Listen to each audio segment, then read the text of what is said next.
I just met up with a friend and they were like, okay, I heard your podcast ad about flamingo, which I was like, I don't think a single friend of mine has ever said I listened to your ad. And I was like, wow, you already went up a few levels in my friend book. But then they said, I bought the flamingo razors and they are so good. And I was like, thank God, because it's true.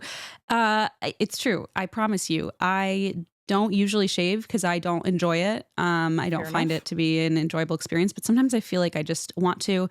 And flamingo makes all the difference. It's so much smoother and less terrifying to me than like the old razors. Allison, I just touched her legs last night while we were watching TV, and I was like, what is going on here?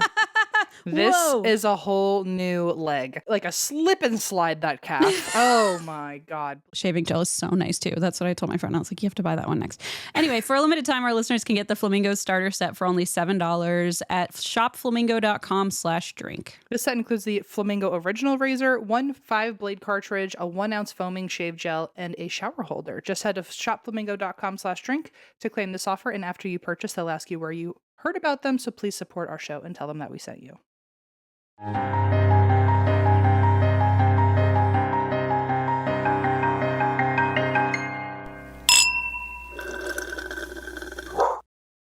Oh, Christine.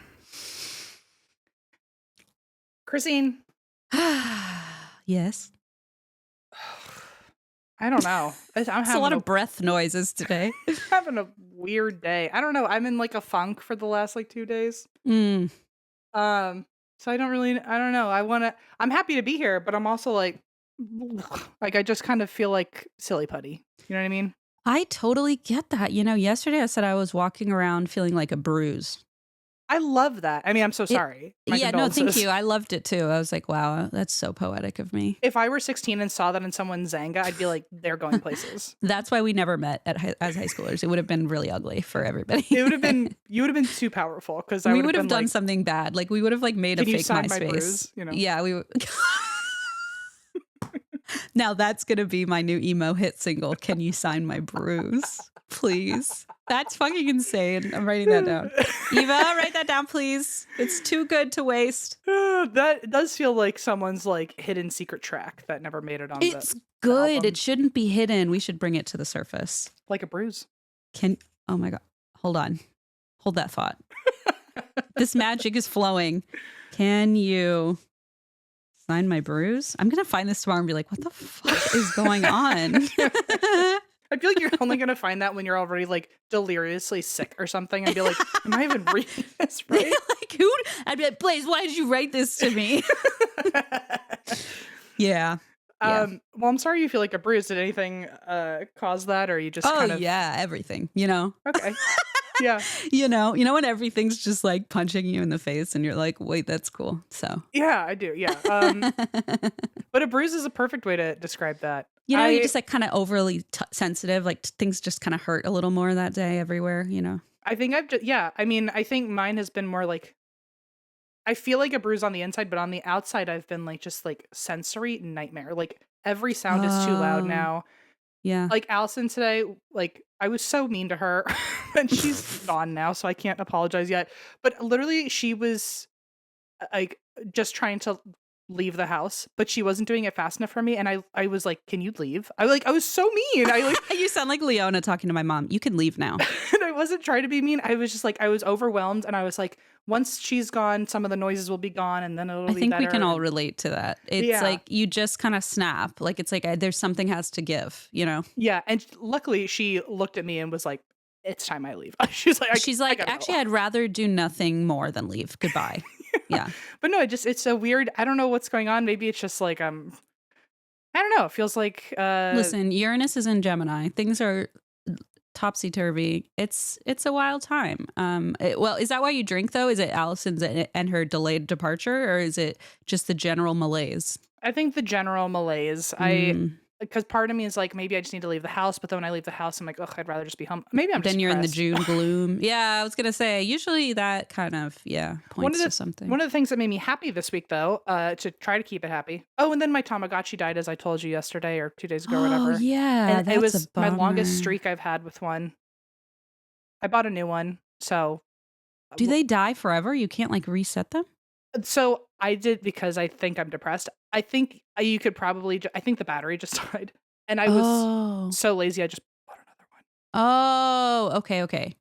So Where's the other one? Is it in a drawer or is it, like, out the window? I buried her in my drawer, Oh, and then I you was really just I like thought you meant you literally buried her. That took me a second to understand that you are not literally saying you buried her. And no, I I would have think said, "Okay." I was getting bored of her look, and so I just needed a Oh. new look. Oh, So so you replaced your own child. yeah, but then the last one was such a long streak. This is another thing that like I think comes with the like it's like the mild symptoms of disinterest or depression or whatever it would be. But I got a new Tamagotchi and I was like, "Ugh, but the other one I just spent so much time on. Like now I don't really want to touch this one. Like I just had to Oh, wow. You do sound like Liana today. yeah, I think I'm just feeling whiny, you know? Yeah, I get it. I mean, and especially with the sensory stuff, that'll push you over the edge. Yeah, I was really proud of myself that I kept it going for so long, but Well, good for you. I mean, don't let that streak be diminished, you know?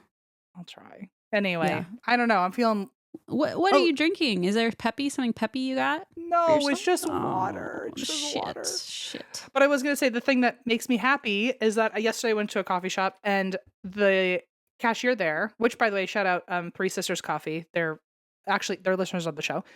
I thought you And were gonna say they're actually three sisters. I was like, whoa. there are actually three sisters. But they're like one of my favorite coffee shops in the area. And I went there and whoever their cashier was that day, they were so excited. Every person who was like up next and paying for something, I guess Yeah. like the local paper had just come out and they were like, "Oh wait, can I read your horoscope to you?" And every person got their horoscope read to them Oh, when I they were love paying. that. Oh I my was God, like, that's so fun. this energy was exactly what I needed. And then it ended up turning into like it was very like it felt very small town because it made everybody in the coffee shop talk about like their sign and like what their horoscope Aw. said. And then you could hear like the baristas and the people sitting down all being like, "Well, what's your big three? Well, what's your big three?" It was very LA. And Very then you LA. all ended up on Overheard LA is where I was going next. Yeah. Yeah, Yeah. probably so. Definitely on Instagram. Yeah. Anyway, that's the reason why I drink this week. But why do you drink, Christine? Oh, I love that. Well, you have water. I actually got myself, this is my new thing. Okay. I've got myself a little matcha. Love. I'm in the matcha zone finally. It took me like several years to actually try it and get into it, but I'm not there yet. you're not there yet. I mean, I'm trying to lower my caffeine intake, so the coffee, I'm trying to kind of do less coffee in the afternoon. So let me just open this so it's not a sound nightmare for everybody. Hold on. Kentucky still has a good old plastic, everything's still really hardcore plastic over You here. don't have the sugarcane straws yet? Mm-mm. We still got plastic bags in grocery stores. We canceled that.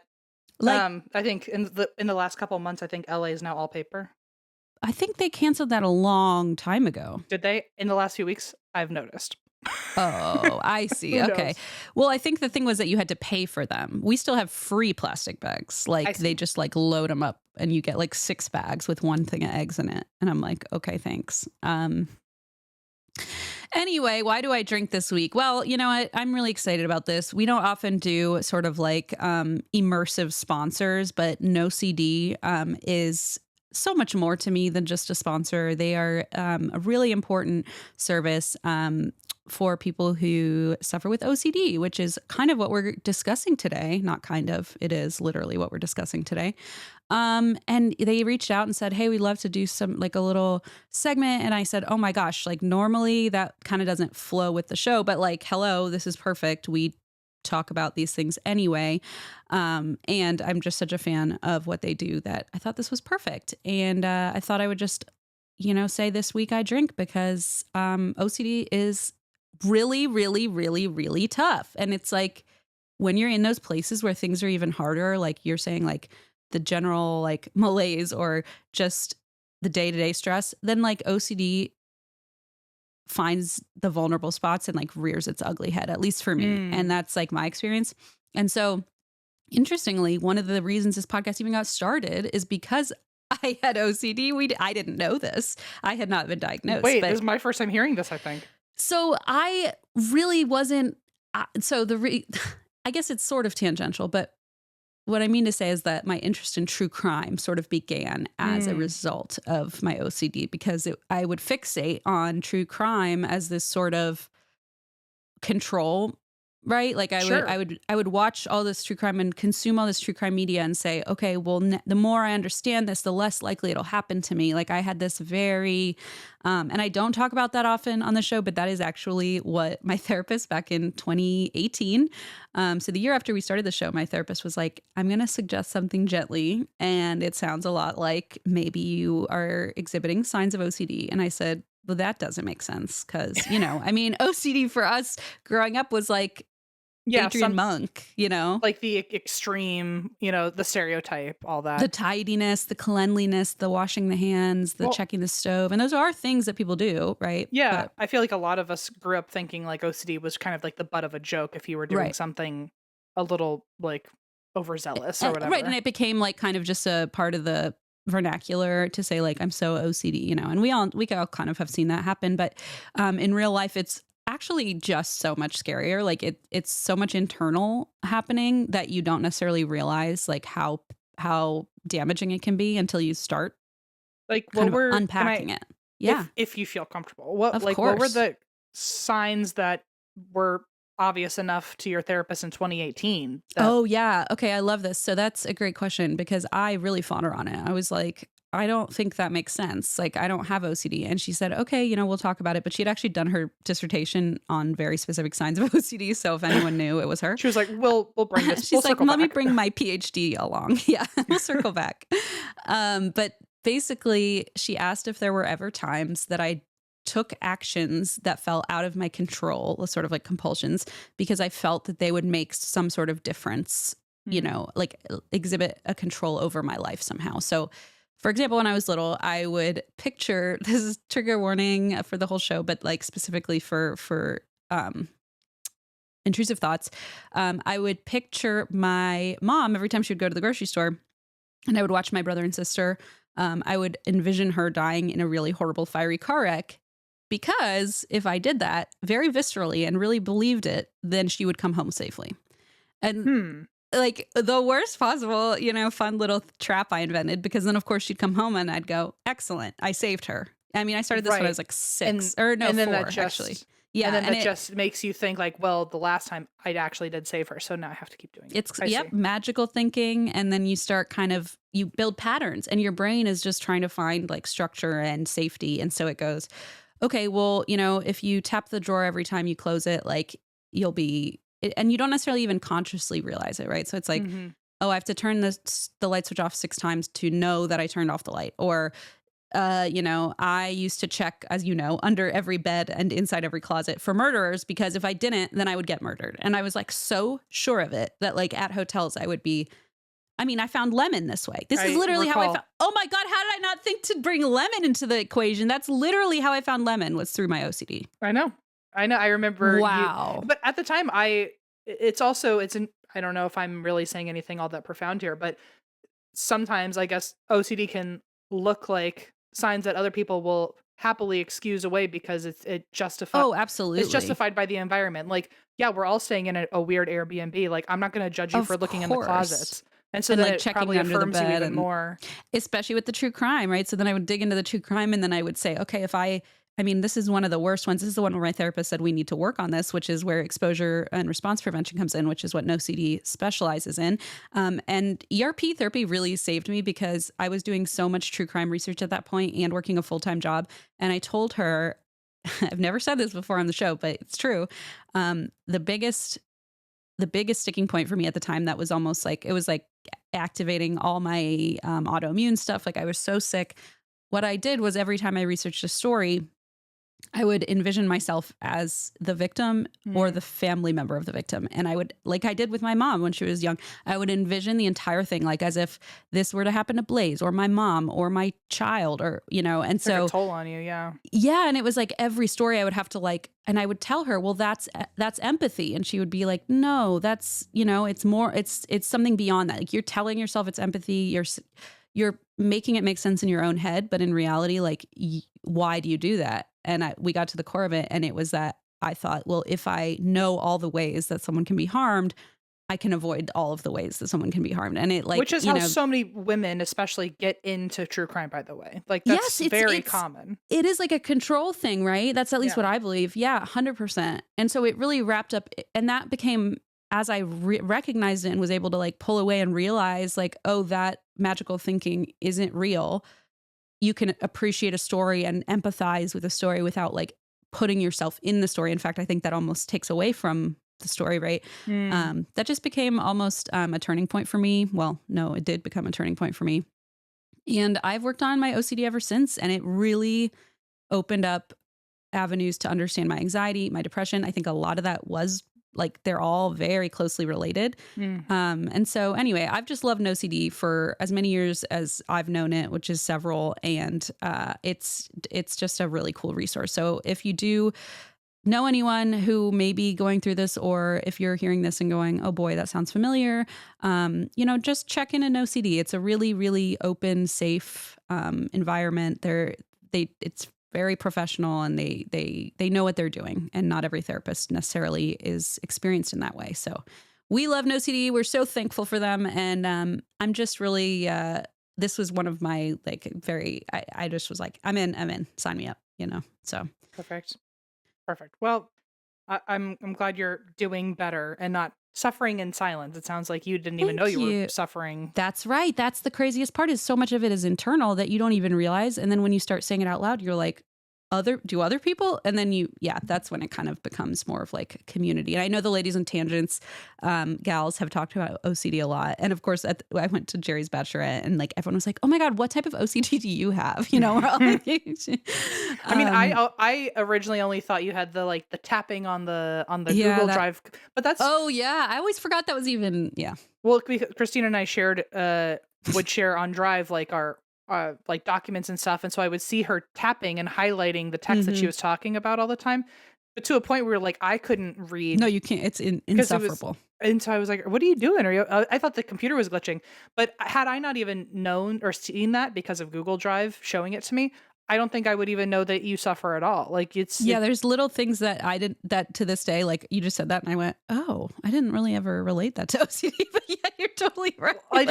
It was like my only insight into it at all. And then at the time when I was like, what happened? You were like, oh, I just like OCD. And it just, I'm sure that's what it is. Yeah. But I just took it as like just like a habit or something. But it really, I mean, we've known each other for a long time, and I barely know the surface of what you go through with that. So like it is very much an isolating. Yeah, it can be totally situation. Isolating. That's true. Yeah. And I jumped on the experience to chat about it, because I thought, it can't hurt to Help discuss others. things more, and help anyone who might be feeling anything even remotely OCD. Whether, and you know what, sometimes it is the hygiene, and that's not that also manifests. I mean, you watch things like Hoarders, and now I'm realizing I had a hoarding OCD tendency. Anyway, it's fine. This is for the next no CD segment. We'll do it another time. We could do a whole podcast probably. But anyway, thank you, No CD. And that is why I drink. And that is why I go to therapy. And that is why I love ERP therapy. Good. And then that's that. That's that on that. Well, I am very happy for you. This is also for the 1000th time in our lives. Let's normalize therapy. And shout out to all of the therapists out there who are taking care of us, because society needs you so badly all the time. While also taking care of themselves, While also taking care of themselves. I have therapy tomorrow, and I can't wait to use the Bruise. Oh my God, I used it this morning, and I said that, and my therapist didn't even like flinch, and I'm like, am I that poetic that I don't even make you flinch anymore? You just went right into the skin. Yeah. Just said, you just feel me that deeply, But I'm very excited to use the Bruise metaphor, simile, analogy. Oh my God, thank you so much for asking. A simile is when you use like or as, and a metaphor is the other one, right? Yeah, I've always thought metaphor is the more poetic one, because you have to like think about it. Yeah, because you just say what it is, and then the other person has to figure it out. Simile is holding your hand through it. That's right. Yeah, the lazy analogy. Simile, simahoo, I'm like a bruise. I am a bruise. Please. Wow. Oh! Wow, I felt it. Poke me like a bruise. Can you sign my bruise? Wait, you didn't tell us what you are drinking, did you? I did my Good. matcha, Your matcha. That's right. which is new to me, and I'm like a parent who just discovered the hip new thing. I'm like, guys, have you heard about this? You know, I want to like it so bad purely for the color. Just tastes like I'm licking dirt. it's kind of like eating grass, and like for me, I find that an enjoyable experience, and I think it's one of It's like those you're a tastes gopher. you either like or you don't. Yeah. I I I don't know who tried it first and went, this is really killer. Like someone, I feel like it's like you have to have like the Well, it's sort of a green tea, so it's like a green tea, but then a little more yeah, but piquant. I feel like it's like what's the right word? I don't know. I don't know. I'll think of it later, I guess. I know it's like people have been drinking it forever and ever and ever, but like, Mm. it's like the cilantro gene to me, where I'm like, I feel like you either have it or you don't, Yeah, and I do not. yeah. And I don't think I did for a long time. I think it was not for me. It's only now that I'm like kind of in a Acquired different. taste. I think it is an acquired taste, and I don't know. I just got to a point when I was like, maybe I'll try it and I'll like it. And I had some lavender in it, like how you do, and I was like, this shit is good. Lavender makes everything That kinda less helped. horrible. Yeah. Then it tastes like I was eating a whole garden. Yeah, that I can't do. You gotta you gotta do a tasteful lavender pump. A bop bop. Yeah, it can't be the too much. That really ruins it for me. Anyway, but yes, that is my beverage of choice today. I'm proud of you. I wish I had something more you. interesting than water, but man, we were struggling over here. It was nobody slept well in this house last night. So it was You know what's so funny is Mondays have been. Oh no, today's. it's Wednesday. Yeah, today's Wednesday. Ha, lol. Okay, I was gonna say Mondays have been hard to sleep because remember the last two I had McDonald's coffee the Monday night. Mhm. But then last night we ordered McDonald's and I was like, oh my God, I'll get a giant iced coffee. And then I saw the fucking reel that Megan made where my spinny loading wheel is just going above my forehead. And I was like, I cannot order an iced coffee today. So I did not. And I did not have one last night. So I slept great for once. Good. I'm happy for I'm you. sorry that you did not. But I think I've realized that the McDonald's coffee was the problem all along. I'm so proud of you. That makes sense. You would have some matcha and chill out. Trying to shift lower gears. Here's another. I'll end on this one. One of the reasons I drink. I think I've officially hit the age, and I'm currently in the process of denial. I think I've officially hit the age where caffeine affects me, like gives me palpitations and stuff. I really didn't have to deal with that for a long time. I was very lucky. Okay, so I think that might be what's happening to me too, because I suddenly feel so old when I drink caffeine because I'm like, my body can't handle it. Like I thought I was having a panic attack. I was having a panic attack. I literally texted Allison yesterday. I was like, I think it's Xanax o'clock. Like something's wrong. And I had been at the coffee shop and drank like three drinks. Yeah. I was like putting stuff in my like journal thing and I was like, I can't tell why my body is shaking and I'm buzzing and I feel like jumping out of my skin. And it was like, have you had caffeine today? And I was like, well, no, but I did have a cold brew and a cup of hot tea and like a McDonald's iced coffee and whatever coffee espresso beans. Like, yes, yeah, it really will fuck you up. I think I wasn't aware. I've never caffeine really has never affected me, especially in the world of like keeping me awake. Like it's never done that. And I think ADHD also messes with that, right? Yeah. So I've always heard it's the reverse effect where like it actually makes you sleepy. And I don't know if that's true or not, but I do know I could always have like a whole can of soda and then go to bed. Wow. But it never kept me awake. I always thought that was like people were just like making shit up and they're like, oh, I have this test. I have to drink a bunch of Red Bull. It's the worst though, isn't it? What's that? That's the worst though, isn't it? Because caffeine really affects me, which like I pretend like I don't know until it's too late. But like, yeah, that feeling of like that buzzing and then try it at like 2 a.m. and you're like, I have a test tomorrow. It's like, oh, you'll go crazy. It was, it's a new experience for me. And I'm very sorry. I don't know what that indicates. Like maybe you're more in tune with your body. Maybe that's a positive. That's a really nice way to put it. I think I'm just getting old now. Like I think maybe in our old age, our bodies are like, we're actually done putting up with this shit. Like, we're going to tell you about it now, you know? Well, it literally like last night, I was like, maybe it's that I drank so much caffeine. Like it's a new, like as of 24 hours, like, I see. Because I literally was texting Allison about how I was like, I'm having a full blown anxiety attack. What the fuck is going on with me? Like I'm freaking out. And then I was like, oh, I think I just maybe I had caffeine. This is what people have always told me happens to them. Maybe it's me. But yeah, it's weird though. Because you're like, wait a minute. Yeah, because we yeah, just flipped the switch. I'm because now you're old. inside it. Yeah, Yeah. yeah. That's hard.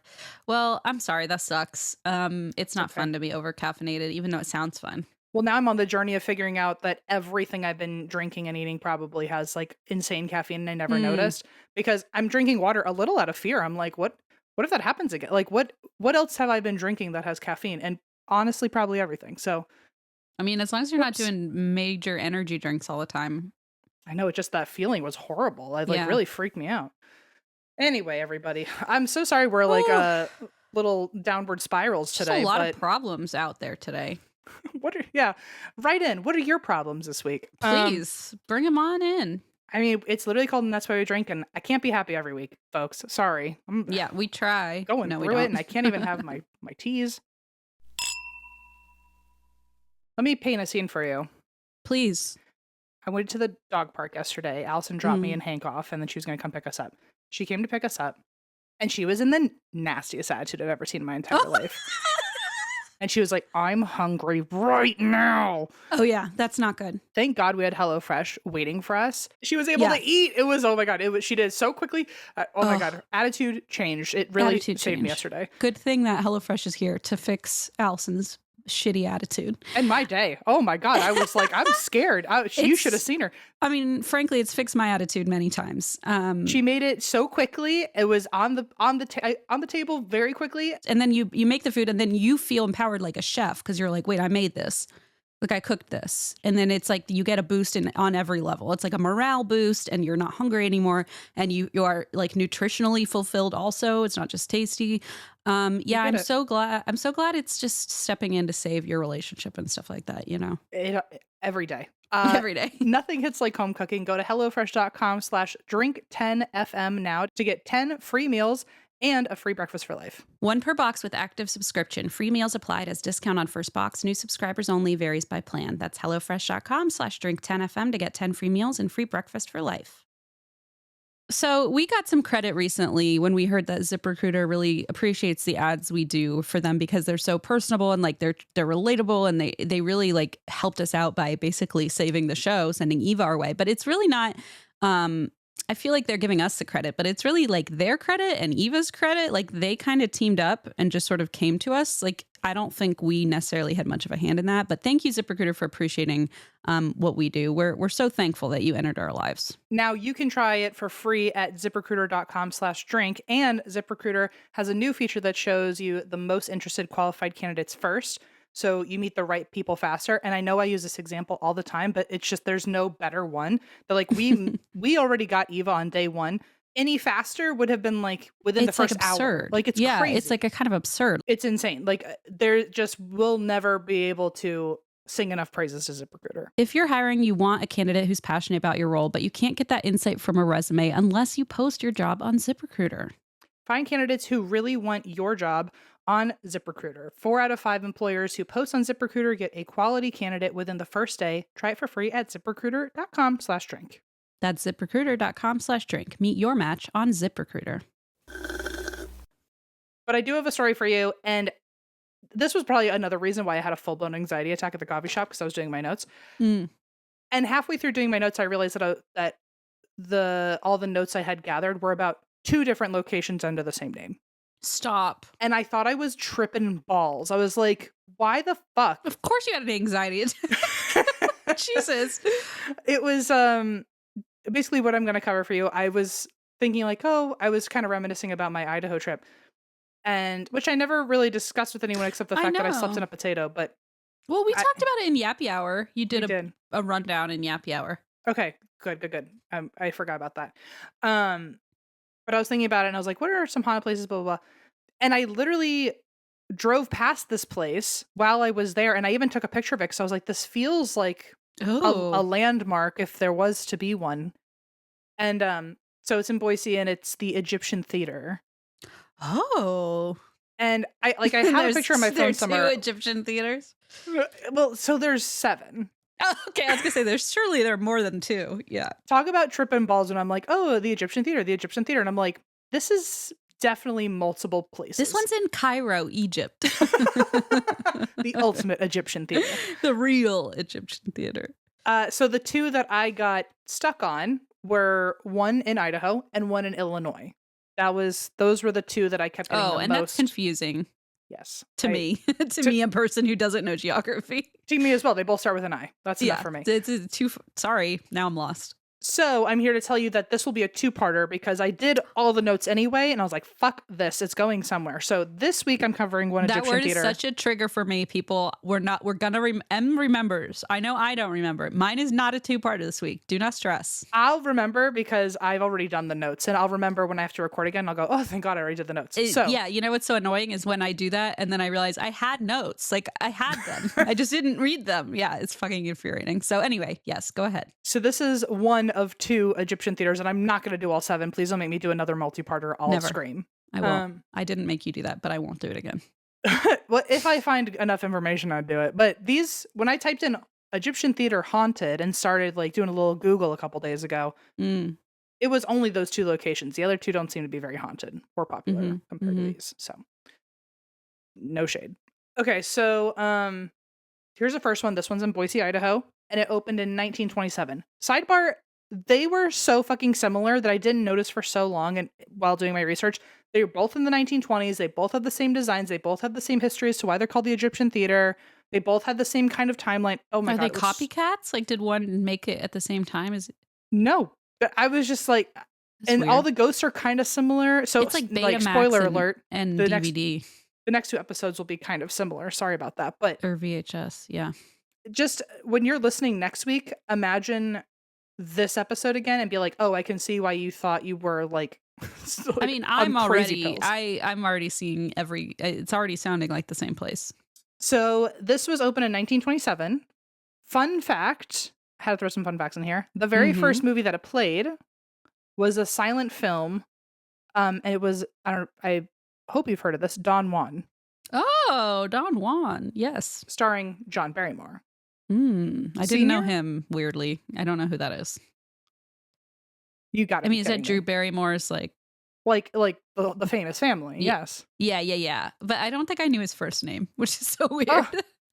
Christine, one day we, oh my God, we have to deep dive on the Barrymore family tree. I don't know this. I'm out of the loop. Like, I know from Drew Barrymore POV like a little bit, and that's it. Like, I don't think I knew all the lore behind. I know. Oh, so she's in like she's like the fourth generation of Barrymores that are all in the industry. Oh, so I've seen those creepy photos where she's like in all the like elite, like, ugh, it's just creepy all the way back. Where she's like a little girl and she's like sitting on the laps of these like grown ass men, and like it's like, ugh, yes, she grew up in that. Her story is an true Hollywood for sure.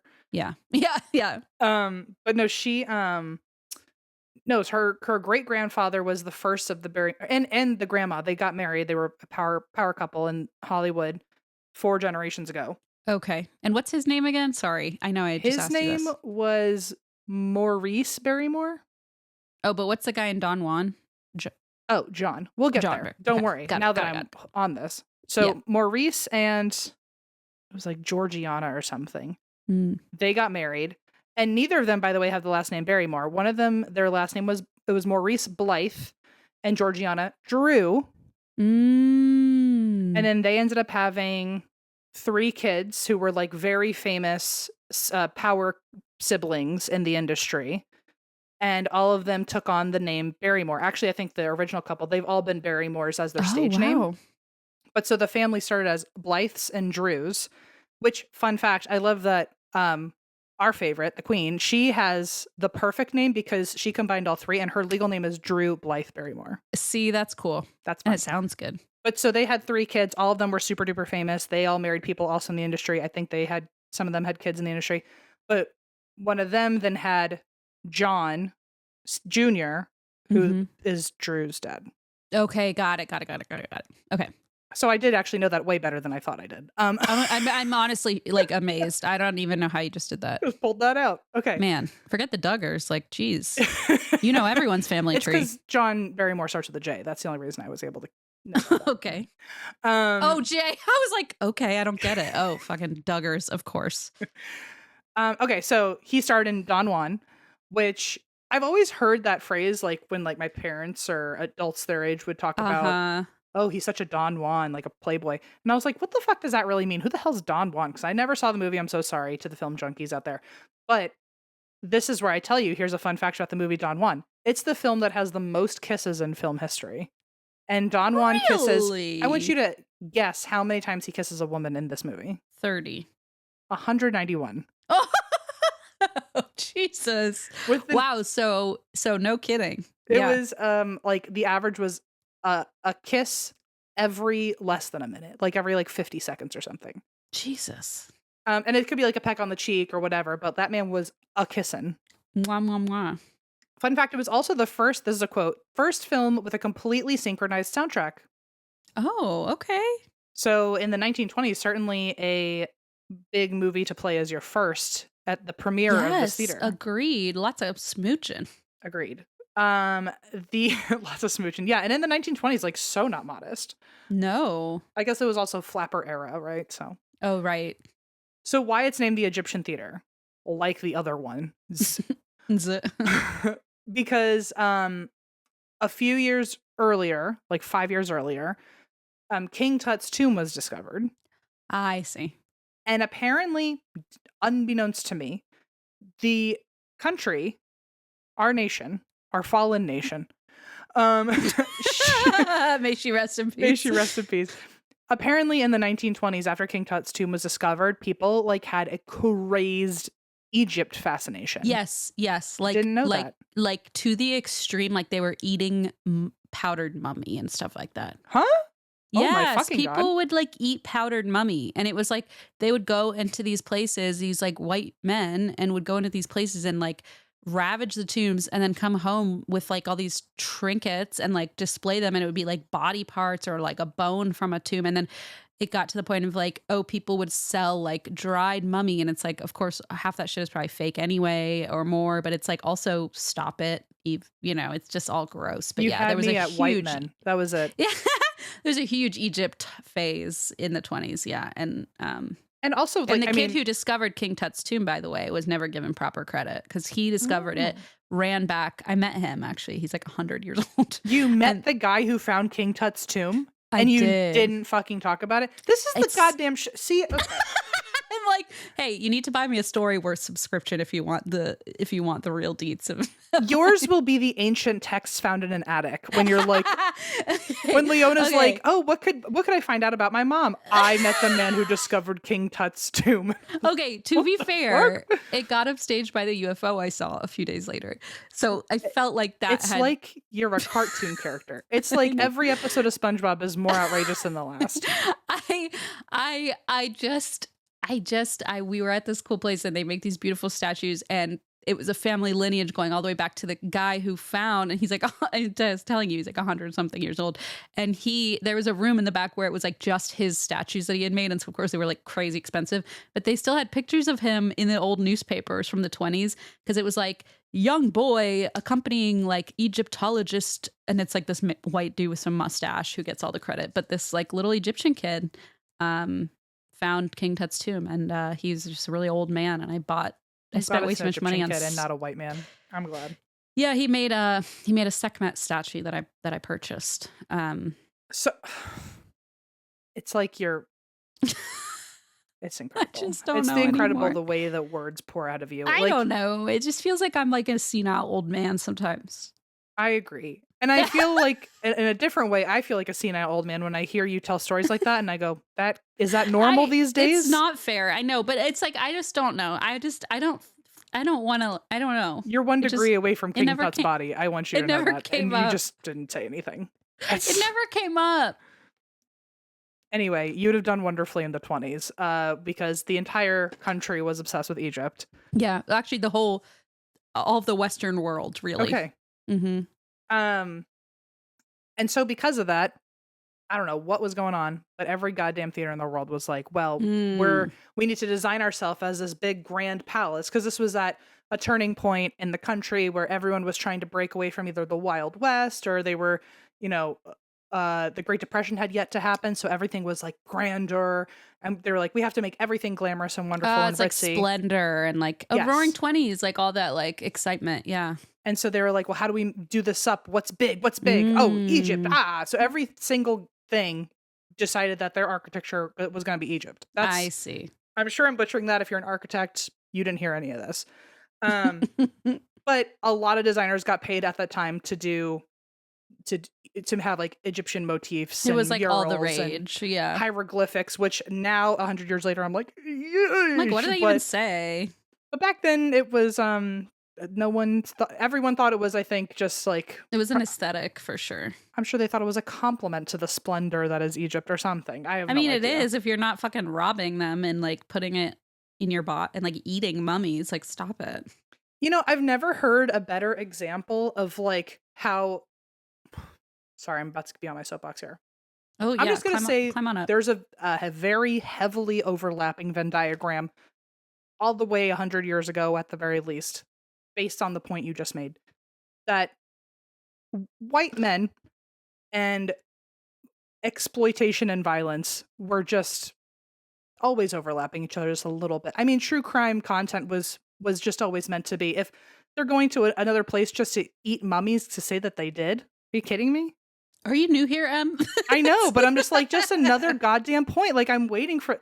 I'm so tired. Oh yeah. No, I mean, it's the thing is like I really get frustrated looking back because I feel like nowadays there's much more clarity around like what it actually means and the actual harm that things like cultural appropriation have, and then putting like the spin of that's how like we got all the cursed mummy movies, right? Like there was never a cursed mummy. This is just like what people went down there, discovered these things, like basically like raped the place of all of this, brought it back to like show off and be like, ooh, look at my exotic collection. It's, I mean, we've done this to every whatever. Anyway, yeah, it's just exploitation. But yeah, so we did that back then. That's super good. And I mean, it was a big deal. It's stuff I already knew, but I'm just like, again, like I'm so tired of hearing about this. I'm sad and not surprised at all.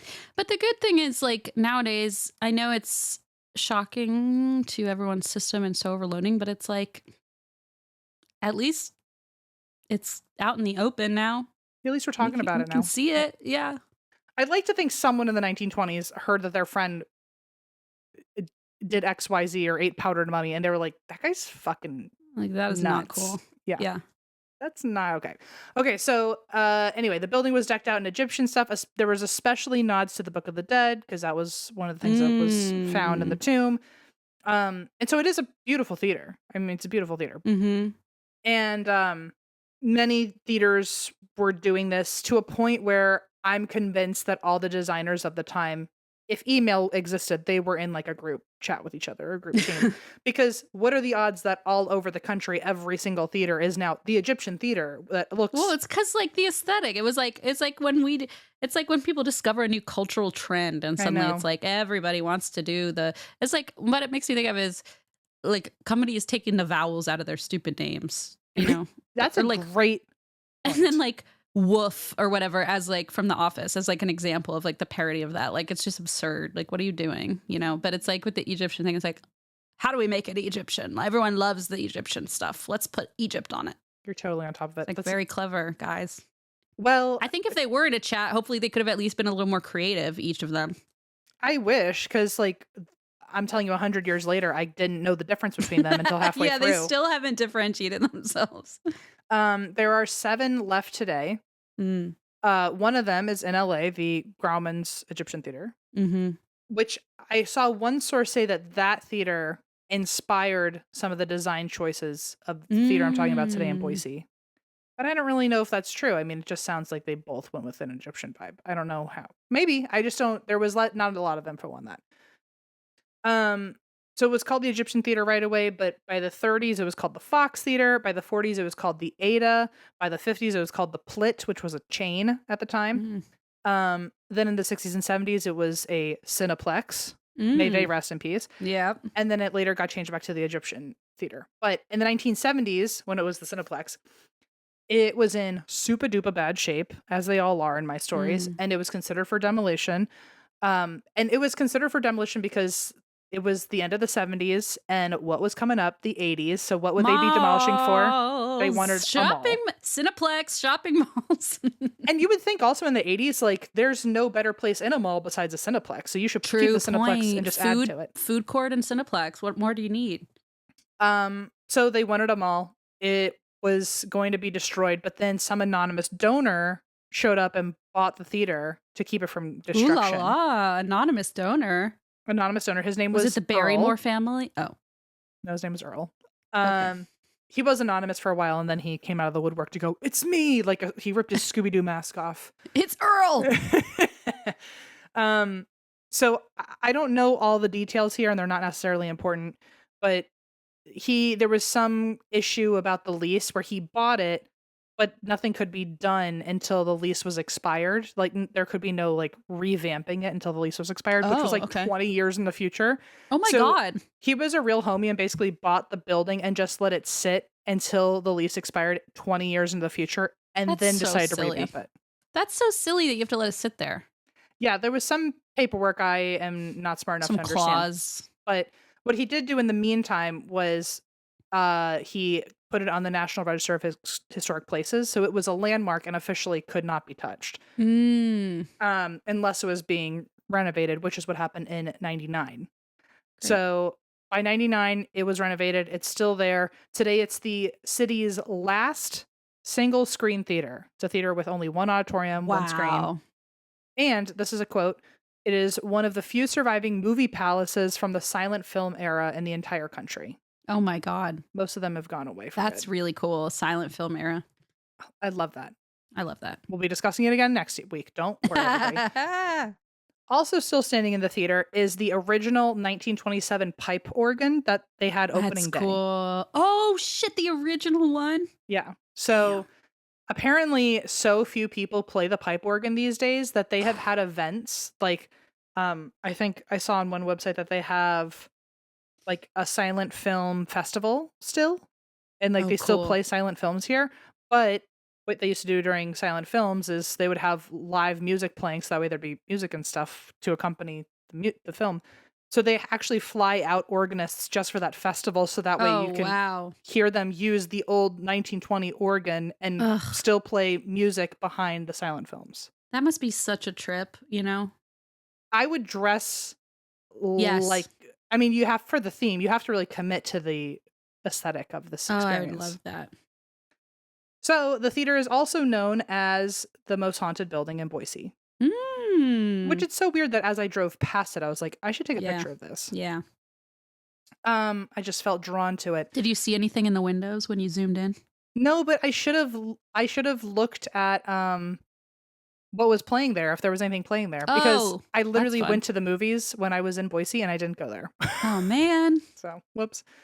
So it's said that it's so haunted. This is, again, I'm sure maybe some residual you were just mentioning this, that like, you know, people will use Egyptian curses when like there's no Egyptian curse. Right.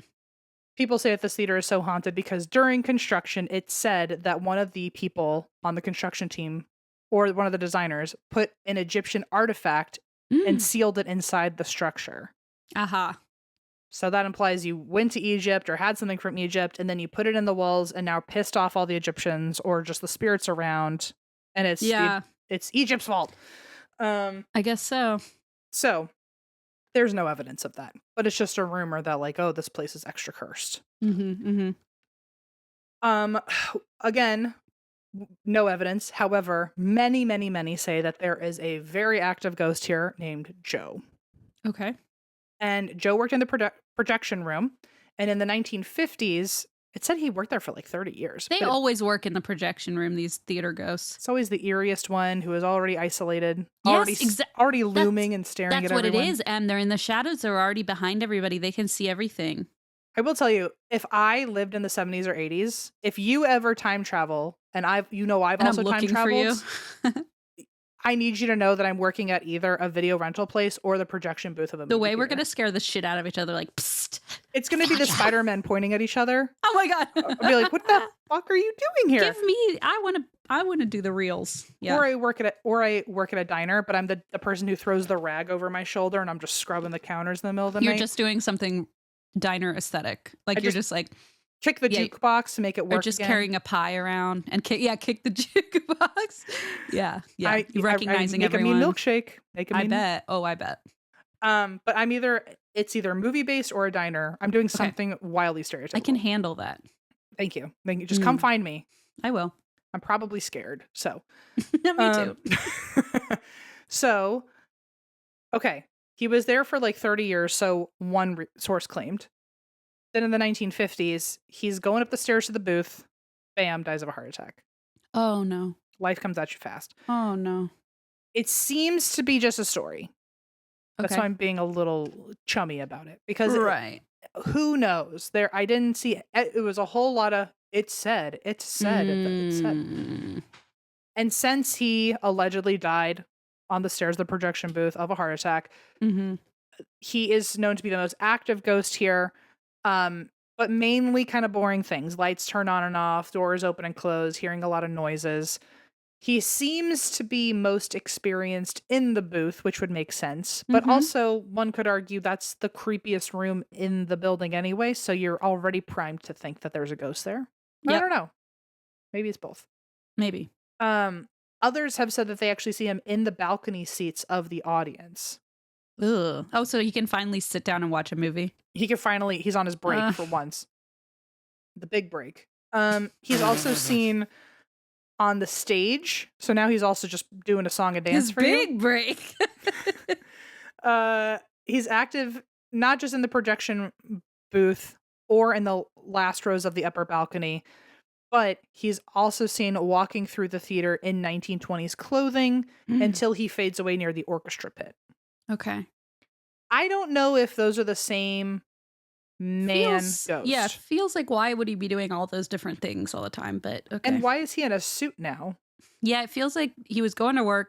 I can understand he's going to work. He's back at work. He's on his break. But like the rest of it, like dancing on the stage and walking through I'm like, what is that? So you'll note this is where I started getting really confused in my notes because I was like, wait, it just said that Joe stays in the projection booth. But now it's saying that there's this guy from the same era who walks across the stage. But then there's this one guy. And then I had to go through every single article and all that. And I had to go find, like, was this one Illinois? Was this one Idaho? And some of them didn't tell me where. So I just have to like kind of put two and two together and critically. I'm doing my best to unravel a ball of yarn here. I just want you to know, thank God all this is already alleged. I can't imagine this being a true crime case and just accidentally swapping info in two different cases. You're like, there's 4 guys. Let's pretend they're all the same one. Let's pretend they've all committed heinous crimes. Yeah. That should work fine. So I will say Joe was across the board, definitely Boise. Okay. One website that did say the Egyptian Theater in Boise, Idaho, had a man in dressed in 1920s clothes walking across the auditorium. So I'm like, okay, so maybe that's also Joe, or maybe it's just another man. Like it was kind of like a. And I wonder if they get mixed up because, like, over time, I mean, you've talked about this before in your stories, where like over time, it'll sound like someone from your story, but like maybe they haven't put that together, or maybe like we're making a connection that's not there, or like maybe they just think it's the same person. You make a great point. Please hold.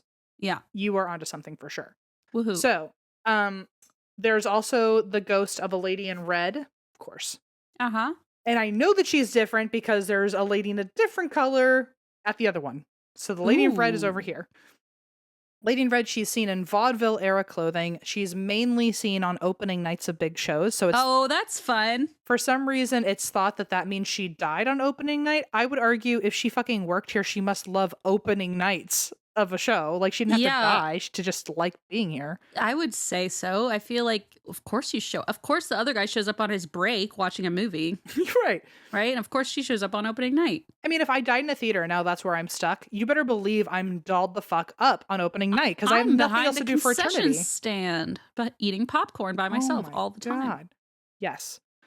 There's also, I have to assume they're talking about the lady in red, but I don't know that. It could just be the ghost of another woman. So do what you will with that. There's a ghost of a woman seen walking around the theater, sitting in the audience for first acts only, and by intermission, she's gone. Oh. So she doesn't like a single show long enough to stick around. Jeez, she's a harsh critic. Sometimes she's grabbed people's arms. Sometimes people have smelled perfume on her. And just like you said, if one person has this experience, one person has this experience, they may not realize that they're talking about the same person. Mm-hmm.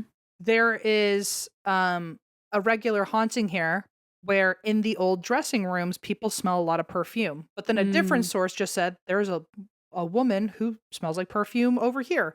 And it could be the same woman walking around the whole building. Right. They got to give me some notes, some tasting notes. You know, is this like aromatic? Is this like, is she fruit? Is it fruity? Is it like a bakery? She smell like what's a cupcake? happening? Yeah. Tell me everything. Also in the old school dressing rooms, people have felt like they're being watched. They've been grabbed. They see reflections in the mirror of other people there when they're alone in that room.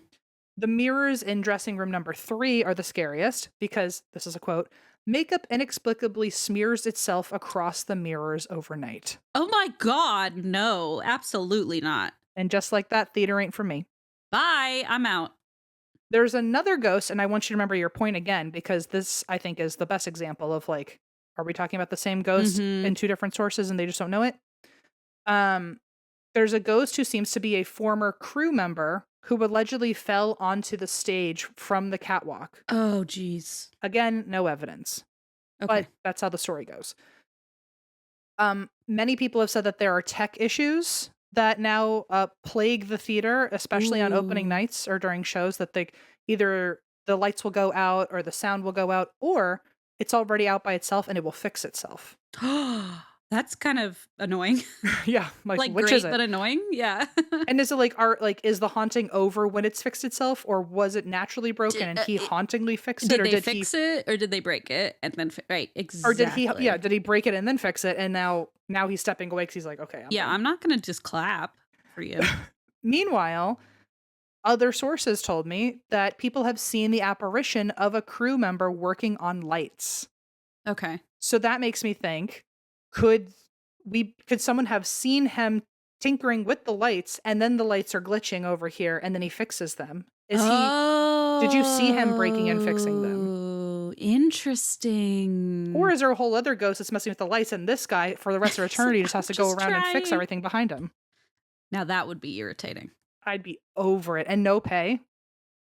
I'm behind the popcorn. I'm telling you, leave me out of it, everybody. I'm eating Mike and Ike's.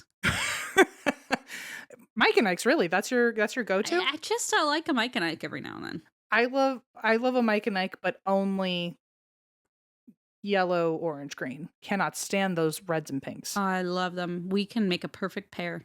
I agree. We felt that way about Starburst too, I think. What are your favorite Starbursts? I just eat all the red 40.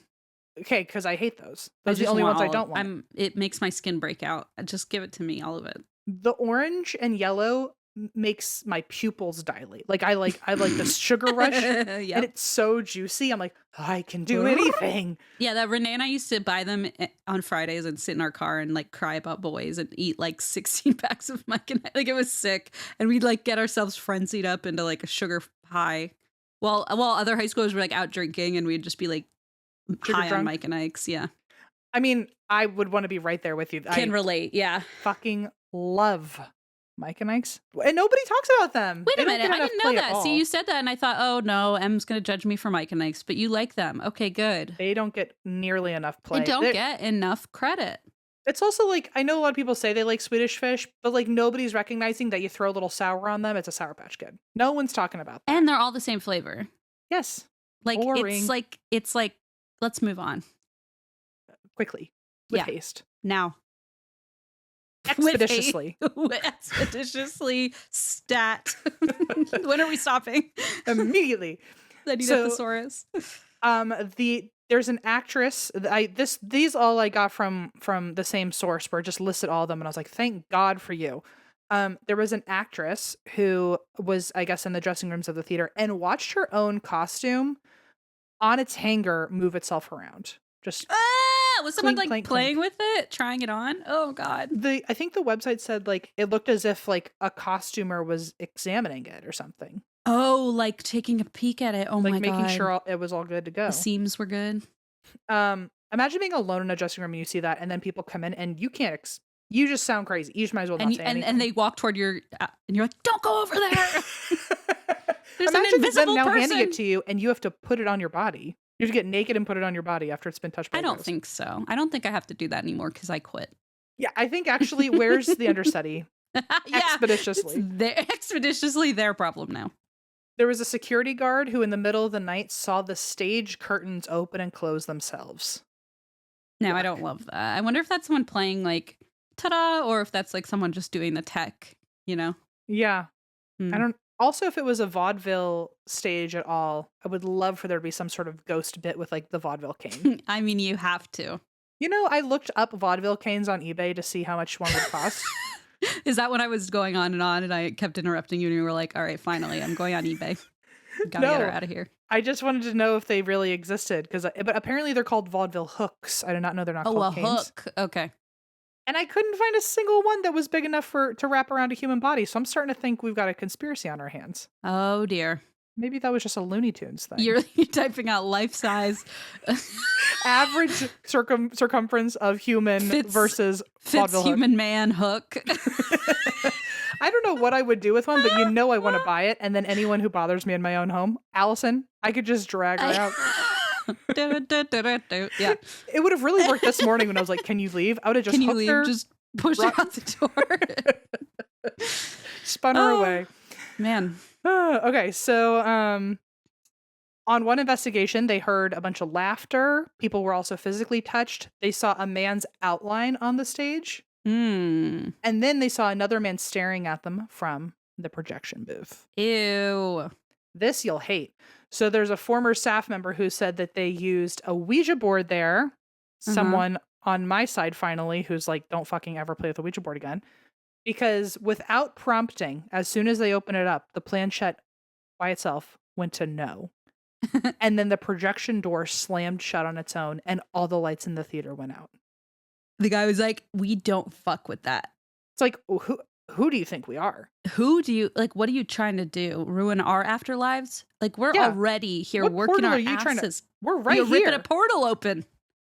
And also, like, in 1920s, I imagine they were around for, like, the first wave of spiritualism. They know what a Ouija board looks like, right? Oh, my God. They don't want Zozo, whatever the fuck, around here. They're like, I've seen what you're capable of. They've played scary movies in this theater. I know Devil what you Wears could Prada do. 2 is out. Like, we got to be so on top of our game this week. Opening night. You have to get it together. People have also found props and costumes in moved locations, or even creepier, in quote, just slightly changed positions. Yeah, that's somehow worse. I just fucking hate it because it's a mind game. Like I was gonna say, because then you're gaslit. Yeah. People have also seen shadows darting around on stage. People have heard their name called. They've heard distant vaudeville music playing, and they've also heard distant applauses. It's the distant. I don't know if that's worse or better. It's like, if there were applause right next to me, I'd be like, thank you so much. No, I'm kidding. I would be like, what the fuck? But the far away applause is not as scary. The far away vaudeville music, though, I don't think I'm enjoying that, really. That's fully meant to horrify you, and that feels like a curse. Because I don't believe that music is actually now playing in the other room and you're hearing it. It wants you to, it's like it's controlling you to go into that room because totally. It knows you'll be curious about something over there, but it's only playing in your head. It's like when you can throw your voice, sort of, to me. It feels like somebody's like intentionally putting it there. Yeah, I agree. Agreed. Because if, I mean, I'm These no are the expert. Conversations we have inside a haunted house, and then we're like, so why are we here? I forget. Why? So the Uber is 20 minutes out. Yeah. We're like, we've analyzed every angle of how bad this is and how dumb this is. Let's leave. Every time I've heard of someone saying, I thought I heard something, and then you play the cameras back, it's not playing in that room. It's absolutely only in your head. Or they are fucking with the cameras and across the camera the room or something across the house, and it's like doing it by itself, and it's all bad. Yeah. And also interesting that you would think applause wouldn't startle you. Imagine being in an empty room and then all of a sudden like an 800 seat theater is all applauding you at once. Like, it's just the sheer loudness of that. Talk about, I mean, Jesus, it's like give you a fright. I know it would horrify you. I mean, I'd be a little honored. I'd be like, okay. You'd be like, oh, me?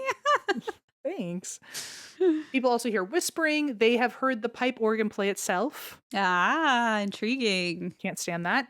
Yeah. And then the last thing I'm going to say is there was a Travel Channel show that was not Ghost Adventures that covered Oh, an episode of this called Ghost Stories.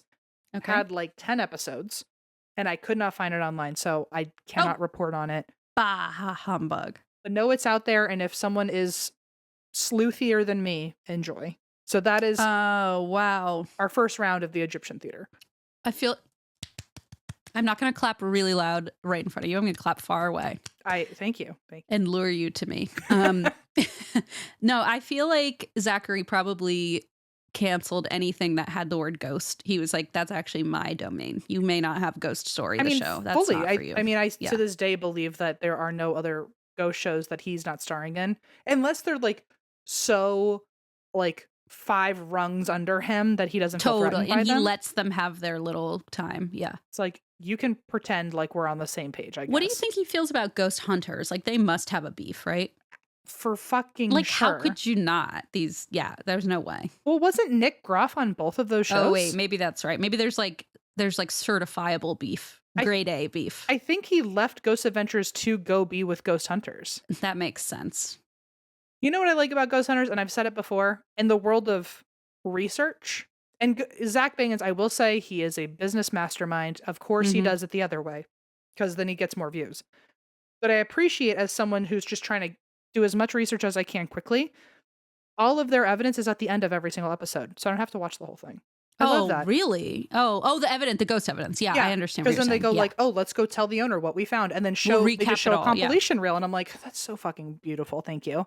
And then it's not Zach is like, like, "Oh, "You have to watch the whole thing." Zach's like, let me read this poem out loud that I made, and then you can see the ghost. And it's like, do I have to pay that toll? That's quite a toll to pay. And it's 1 a.m, and I'm like, "Zach, I just want to go to bed, please." fucking show me." Roses. Turn up the volume. Roses. Roses. Yeah, nobody does it better than you. Because I had to hear it Roses, a roses. bajillion zillion times. Do you know something's really true about me? I say it wrong to make sure that you say it right. And I go roses, so that you say it correctly. Roses. That's it. Oh, it scratches a weird itch in my brain. Oh god. Make that my text sound. I might. Yeah, I'll never answer my phone again. Roses. It's like, the Ghost Misadventures TikTok just has like such a gem of a concept. Like taking Zach clips and then writing like me when my mom tells me to do something or whatever. And it'll be like, I just don't want to go in there or whatever, and it's just, but it's, they just have gold. If they're listening, I hope that there's a video eventually that says, when someone asks what my favorite flowers are. Roses. I think roses. They used that clip, I think, and I was like, oh my God, I relate to this type of humor specifically. Because that whole clip, I remember watching that with you, like that whole clip is in there of him singing, and like, man. I remember finally covering that one and thinking, there's no way we're not going to watch the entire thing live. We have to now. It would be depriving you. It would be really sick if we didn't. Okay, so may I use the bathroom before our yappy hour? Do you have it? Oh, did we have something? I forget. I don't know. Oh, I have something. Okay. I have something fun. Okay, cool. Okay, we're about to come back for yappy hour, and if you are interested, you can sign up. I actually found my palmistry guidebook, so we're gonna take a quick peek at that while we're in yappy hour. So see you there. Blast off! Oh my Wait, God. no, come back. Rocket Money, come back. It took all the money out of all the bad accounts, gave it back to me, and flew away like a little angel in the night. With Katy Perry aboard. We're talking about Rocket Buddy. Talk about a lifesaver. Every single time I log on, I go, you did it again. You know what? I'm like, I should have done this sooner. Yeah. Rocket Money is like Brad Korb in my local newspaper. He's done it again. It's so overwhelming to deal with finances on top of everything else in life. And it's not fun, right? But Rocket Money somehow makes it like actually kind of fun because they take care of the hard parts and then just show you like the good results. Rocket Money is a personal finance app that helps find and cancel unwanted subscriptions, monitors your spending, and helps lower your bills so you can grow your savings. I said this last time, but ever since my mom found out that Rocket Money is a sponsor, which again, indicator that she was not listening to the ads originally. Mm-hmm.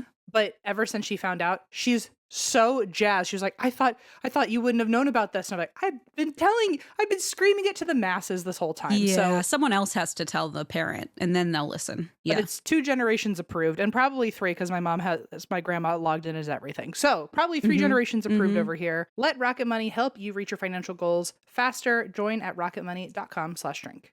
That's rocketmoney.com/drink. Rocketmoney.com/drink. So Father's Day is coming up, and whether you have a father figure, someone in your life is a dad, someone that you want to gift a nice Father's Day gift to, or in my case, my mother who demands to also get gifts on Father's Day because she's the primary parent. We are talking about Storyworth today.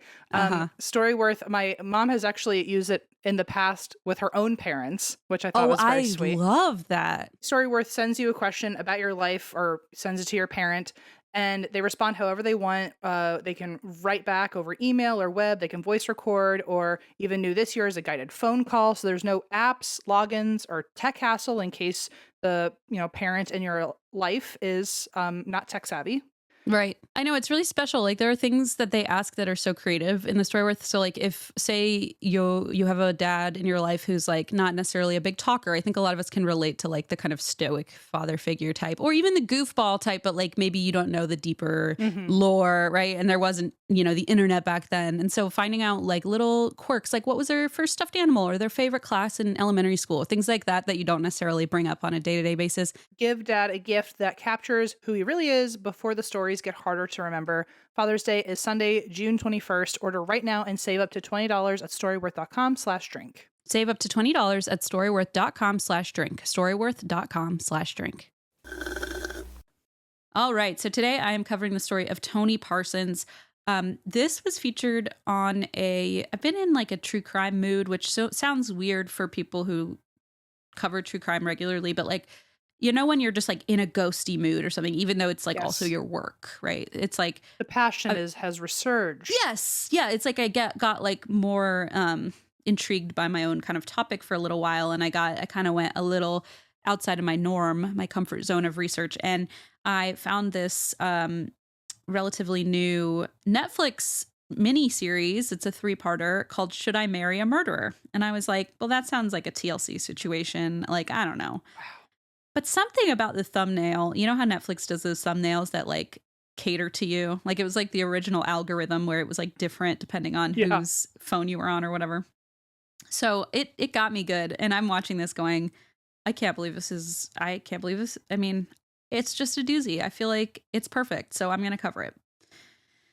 Here we go. It was late 2020. We were all in hell. And we can all remember it because we're still there. We haven't left. And we might be re-entering. Have you been hearing about? No. Oh, Christine. I'll let you live in the bliss. I literally might now suddenly my Nido all of a sudden it's like cracked. Explode. Yeah. No, there's a new virus. Not a COVID strain. You mean the cruise ship one? The cruise ship one. Oh yeah. Well, that's passed from animals, which means there were like rats on the ship or something. Something like that. And they keep saying like hantavirus. I just watched the video today because my whole algorithm is everyone saying like, don't let them off the boat. Don't let them off the boat. But then other people are like, they've already been off the boat. They're on a cruise. They've been going from port to port traveling and only now we're showing symptoms. Oh, fuck, dude. And several people died. Yeah. And it's once it's human to human, it's a 35 to 50% chance of dying, no matter who you are. Oh. It's like a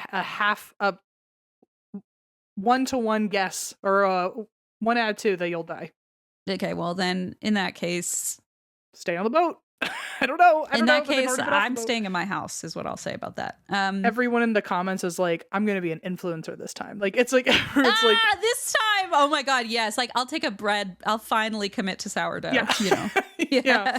Oh, it's so dark and sad, but it is. It's really insidious. Okay, here we go. So in late 2020, Dr. Caroline Muirhead, she's 32 years old. She's working as a forensic pathologist in Glasgow, not to be confused with Glasgow, which is how I used to say it, thinking I was saying it correctly. Same here. And was not.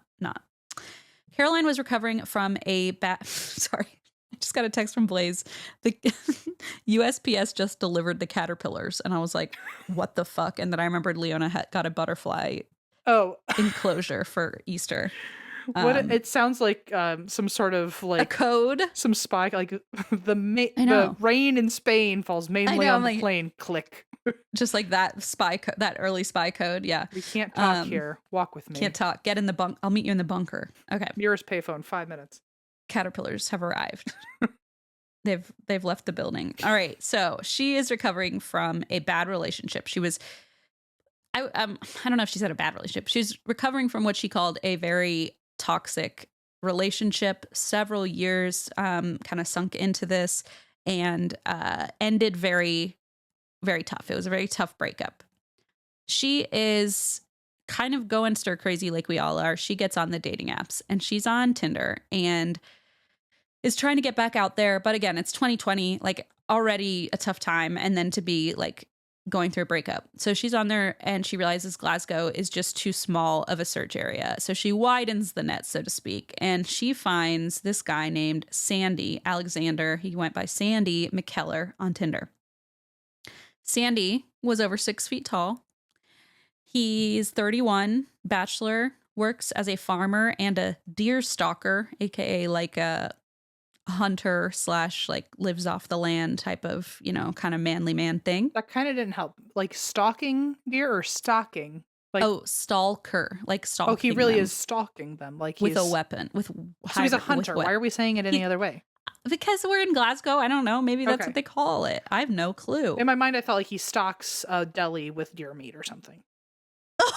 Like he stalks the fridge. And then you didn't make it any better because you're like, he's in the woods. And I'm like, okay, so he's... No, it's, I guess it's sort of like, Sorry. it feels like an old timey way to say he's a hunter. It's only telling you step one of his process. It's like, let's just say, I stalk them first. I'm also a deer murderer. That's called red flag. Yeah. What if you just stalked them though? That'd be crazy. What a silly little hobby. What if you wanted to stalk, but you're like, I want to get it out in a healthy way. I'll stalk deer. I feel like that's kind of like people watching, but we just say it nicer. It's like, I just like to observe. Really good point. Yeah, I don't know. Yeah, really good point. Maybe just go for a walk and just leave it at that and keep the rest of my thoughts to myself in my head. Okay. So anyway, he has this profile, says he's a farmer, deer stalker, hot. Just kidding. He's 31. He's over 6 feet tall. He lives and works on something called the Och Estate, AUCH, near the Bridge of Orkney in the Scottish Highlands. And they like clicked immediately. I mean, somehow the chemistry is exactly right, and it's COVID times and things go super duper fast. I think a lot of people who met during that COVID time can relate. They were like, fuck it, we're already all kind of screwed and the world's on fire. Let's move in together. You're a deer stalker. I'm a deer. Let's make it happen. I have a PhD and you stalk deer. I think we're a perfect match. They call me Bambi. Yeah. Oh, wow. Oh, that's a good pickup line. Call me Bambi. Okay. Okay.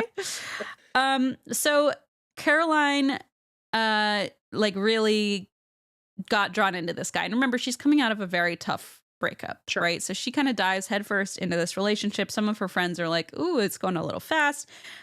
Within 5 weeks of meeting, they are engaged. Oh, whoa. Okay. And it sort of happened because she would come up to visit all the time on his land, and they would take like the ATVs, four-wheelers, whatever you call them, the deer stalkers. I don't know what they're called over there. They would take them and like go smoke and drink in the woods and like party and have fun. And it's, she just was like, I mean, talk about like if you're going to date someone during the pandemic and you have to like quarantine with people or like isolate yourself. In the Scottish Highlands? The Scottish Islands in the middle of nowhere, just an ATV and you in nature. I mean, that's 6 feet apart for sure from others. And beer. Yeah. Just like, yeah. So they were just, riding high, like rose-colored glasses, 100%. Sandy also, and he was, by the way, over 6 feet tall, 6'2" or whatever. So she met him. She's like, he wasn't even lying about his height. Good for him. I know. So he also had a twin brother. And the three of them became fast friends. And she became kind of enmeshed in his friend circle as well.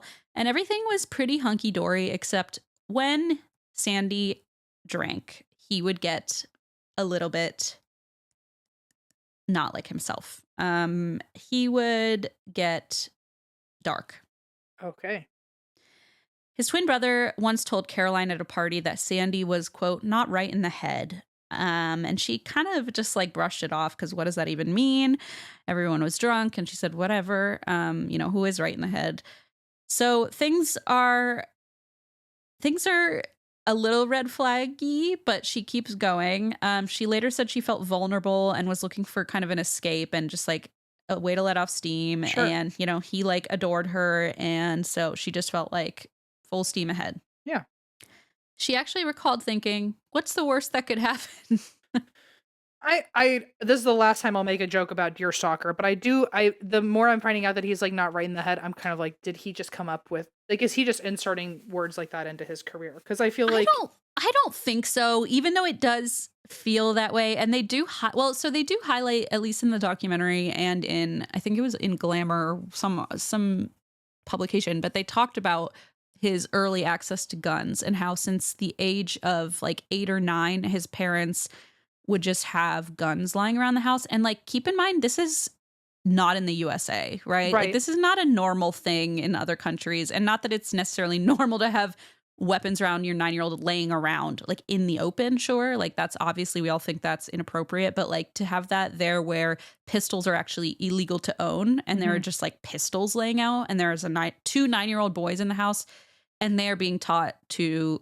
stalk and kill, so to speak, hunt deer from like a very young age. Yeah. And so it does all kind of track in that sense. It's adding up quickly, the things you're telling me. And also now I'm wondering, like, I could see either side. Like when I'm thinking of they were engaged within 5 weeks. Originally I was like, oh, what a whirlwind love in the middle of a pandemic. But part of me is also like, oh, where's there a control situation going on here? It's like, I think even when she looks back and talks about it, she's like, it just for everybody seemed like, you're in it and it's a whirlwind and you're just like, it's almost like mania. I feel like you're almost in it and you're like, well, can't stop the train now. And then, at a certain point, I mean, let me know what you think when you get more details, I guess. Sure. Yeah. I'm going off of nothing so far. So, well, not nothing, I would say. In late November of 2020, they're lovey-dovey. They're planning like getting married. And she's like, are you serious? Like, you really want to marry me? And he's like, yes, I do. You're so special to me. And she's like, I can't believe this. And they're talking about their future marriage. And she tells him, we've only just met. So if we're going to get married, we have to tell each other everything. You need to tell me everything you're proud of. And you need to be able to tell me everything you're not proud of. And they're kind of like getting deep and talking. And a police car drives past the property. And Sandy has a panic attack. He's gasping for air. He's wailing. And he tells Caroline, I've done a horrible, horrible thing. Ugh. She, of course, immediately gets this dread. And she's like, what? I'm sure it can't be that bad. Sandy, tell me what happened. He says, 3 years ago, I was out drinking with my brother. And he got in the car, drunk, and he hit a cyclist with his car. She was like, what do you mean you hit a cyclist? And he says, I was drunk. It was foggy. I didn't see him. And I hit him. And it was too late by the time I hit him. And she starts freaking out. And she's like, whoa, what do you mean? How could that happen? He says, it was his life or mine. So I never told anyone. He admitted that he and Robert had hidden the body and that he had been on the run from the police ever since. Oh, is that why he lives out in the middle of the fucking nowhere? So he actually grew up there, so that he already did live on that property. Okay. But yes, sort of. Yes, also. Okay. And it wouldn't be the last time he's like hiding out there. She's like, why didn't you report it? He says, my whole life would have been taken away for an accident if I had told the police, right?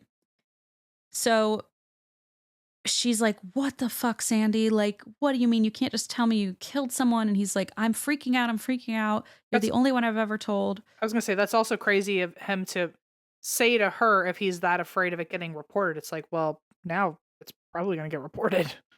So she is like, what the fuck am I supposed to do with this? And, she's freaking out. She's trying to remain calm and be like, make sense of the situation. And he tells her, through tears. He's right beneath your feet when we shoot clay pigeons. I just got like full body chills.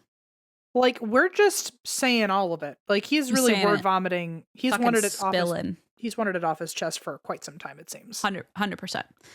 So they go back to home. They go back home, and she's like, he is like so relieved, right? Like you said, he's unburdened himself. He feels like, oh my God, I got this off my chest. He falls asleep. Crazy. She's like, I'm in the middle of nowhere. I'm freaking the fuck out. And I'm sleeping next to a murderer, and I'm trying to remain calm. I also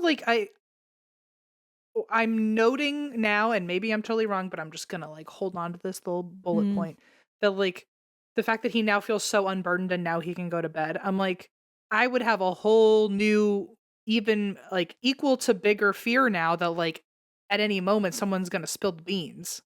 I think she was so insistent, like, hey, you can tell me anything. And Sure. Okay. and I think she really meant it and didn't realize what would be coming, Sure. like said, like, you can tell me anything.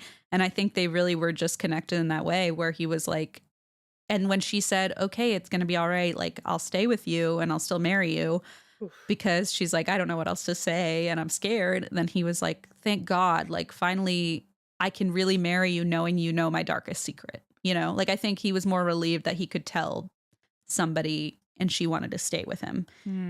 In reality, she's over there on her phone Googling cyclist. Imagine how much you'd be shaking. Like, she's Googling cyclist death, hit and run. And like and then, oh my God, then you're finding out all about this person and learning about their life and empathizing with the family. And well, it's like you just knew what I was going to say. Okay. So she looks up this story, and lo and behold, exactly matching the story that Sandy had told her. September 29th, 2017, the 63-year-old man, he was a retired Royal Navy officer and grandfather, Tony Parsons, Anthony Parsons. He was a prostate cancer survivor. He was on a 104-mile solo charity bike ride. oh my God. He set off from Fort William and was heading home to Tillicoultry. And earlier that day, Sandy and Robert had been drinking at the Bridge of Orkney Hotel with a German hunting group. They had too much to drink. Incidentally, this Tony guy also stopped at the same hotel for coffee at 11:30 p.m. And the hotel staff were like, wow, it's late. Like, you should stay the night. And he said, I can't. I've got to keep cycling. So he goes on. Then Sandy and his brother leave drunk. And he drives his Isuzu D-Max pickup truck over the alcohol limit, speeding. Robert is in the passenger seat. Sandy hits Tony on his bicycle from behind on the A82 near the Bridge of Orkney. Tony suffered catastrophic injuries, including broken ribs, a fractured pelvis, and a fractured spine.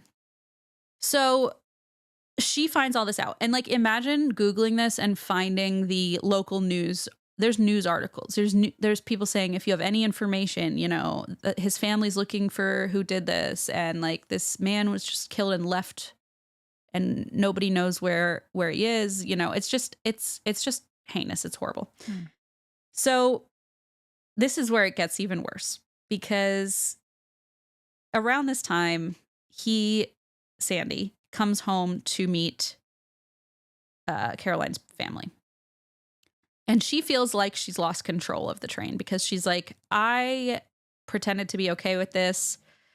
I couldn't tell anyone. Now he's meeting my family. He fits in great. They love him. Now I'm like in it. And I'm like, how do I get out of it without getting in danger, without like... Or in trouble with the law because now you're an accomplice. In trouble with the law. Like, she's like, I have to do the right thing. I don't know how to. And she's also emotionally so vulnerable and confused. So Caroline did not tell the police immediately. And this is where people start to get a little bit like... that people debate about this story a little bit on like whether she did the right thing, because she did go to the police, right? But people are like, why didn't she go sooner? And why, she went to the police, but she did wait about a month before reporting it.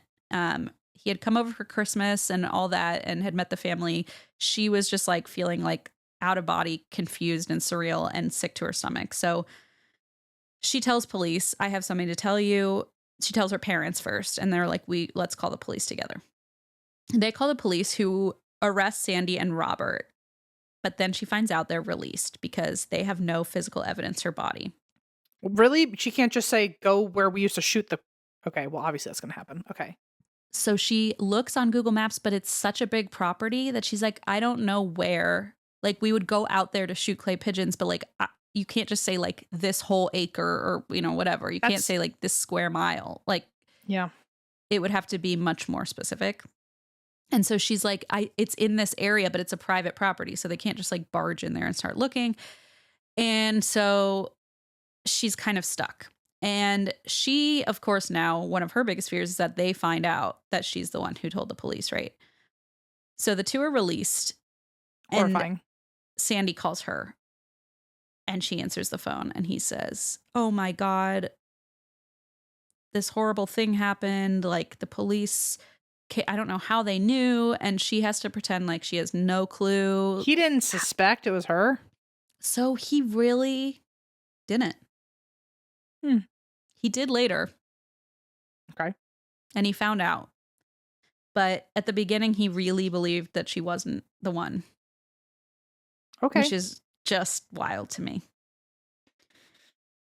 So during this time, she's really spiraling. And one of the biggest controversies about this case is the lack of support she was given, because she was a crown witness for this case. And she was going to be like the primary, like the linchpin of this case, right? She has this confession. She has this information. She's even been told where the body is. And yet they arrest these guys, let them go, and then leave her to fend for herself. So she's out there being like, what if they find out it was me? Of course. What if, my family's in danger? What if, who knows? And the police essentially dismiss her. And she is really, in my opinion, treated very, very poorly by police, who basically, at least several of the investigators, who claim like, well, she should have done this differently. She should have known better.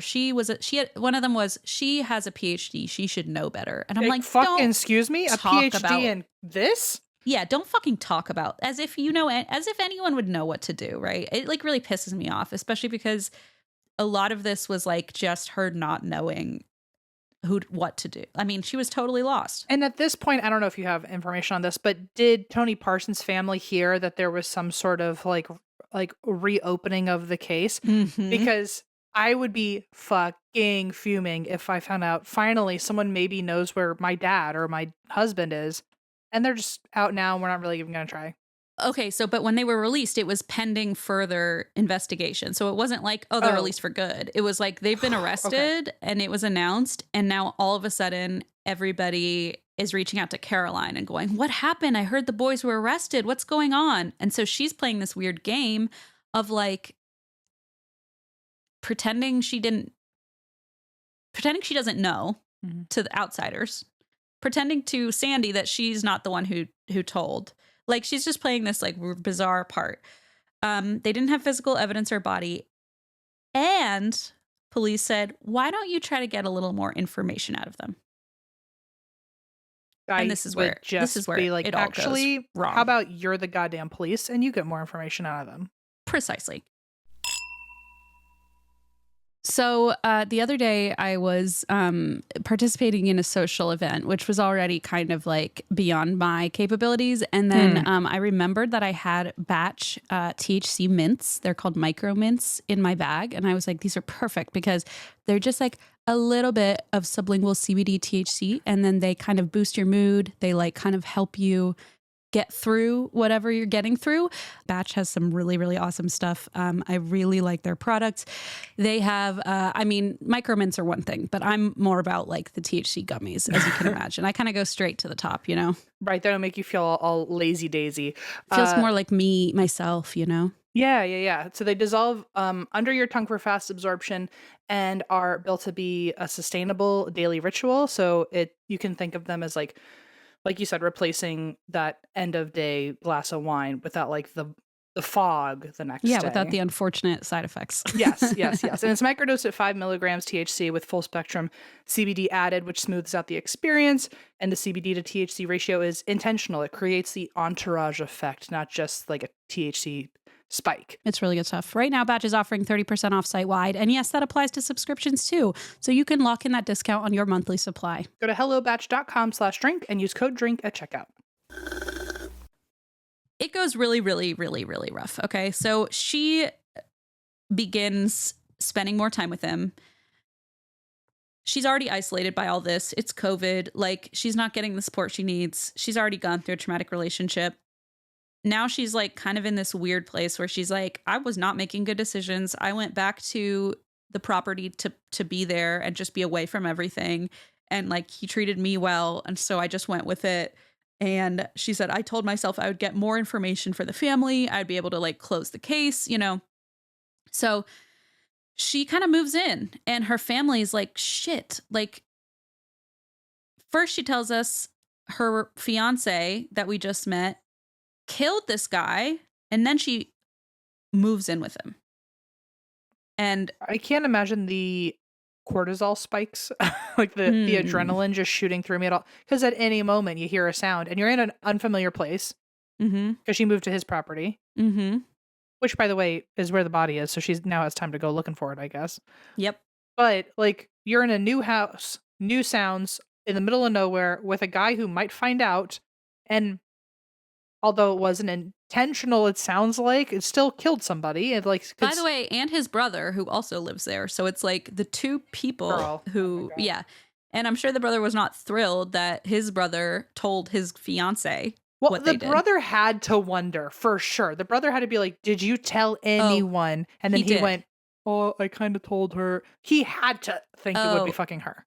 He actually thought it was her. And Sandy said she would never do that to me. And she talks about how deeply like hard that was to see like this man that she had like fallen in love with right before this all happened, who like has being full like, faith she would in them. never do this to me. She would never do this to us. You have to believe me. And like being like, yeah, of course I wouldn't. But like also knowing she has to do the right thing for the family. It just seems like an impossible situation. And so, you know, I can understand like I wouldn't have done that. She wouldn't have done that. She shouldn't have, whatever. But like at the same time, nobody really knows what they would have done. And like ultimately she did do the right thing. And I don't know. It could be debated till like cows come home. I don't think there's really a way to know what she was thinking and feeling. And like, but no one trains you for what to do in that situation. No, certainly. You're just certainly surviving. Not. You're surviving. So she's over there and she's sort of like in this weird middle ground of like deciding whether she's really in this relationship or if she's just here to like get intel, you know, and like, is she here because she wants to be or because the police told her? It seems unclear to her even. And one day, the brother, Robert, says drunkenly, by the way, they're going on like benders during this time. They're just like totally losing it because she's like, I just didn't know how to survive. Like we were just on drugs. We were drinking. We were trying to escape, you know, and like you're right. Like every time a siren or a police car would drive by, apparently Sandy would have a panic attack. Like they were just, I mean, he already did the first time he told her. Then Robert comes to her and says, it's worse than what he told you. I know. Which kind of crazy that Robert is now telling her, even though he kind of suspects that she told the lighthearted version. I agree. Like he must have been kicking a few back or something. I think they were really, yep. And he says, we actually realized after we hit him that he was still alive. No.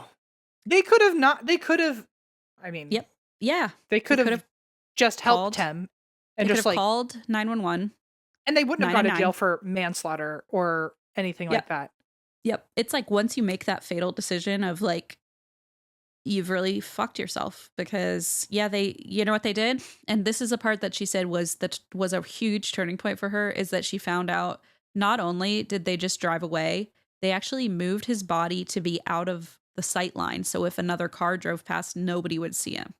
So he's like in agony and they drag him out of sight so that he can't be seen. Then they switch cars and come back.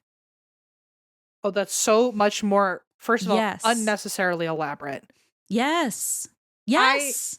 It's interesting that I'm not saying they should have at all, but, like, I'm surprised their reaction wasn't to actually kill him. Like, it feels like they were, I guess they at least had something in them where, like, "We can't do that, but we could let it happen on its own over here without any help." Like, it's like they're both so, I mean, I don't know. They're both so fucked up. You coulda I just mean, called for help. I'll be honest, they may have killed him if he wasn't already dead by the time they got back, right? Like we don't know. I mean, Right. I don't necessarily know. We don't know the details, but allegedly what happened was they, instead of calling 999, they left him, they moved his body out of view.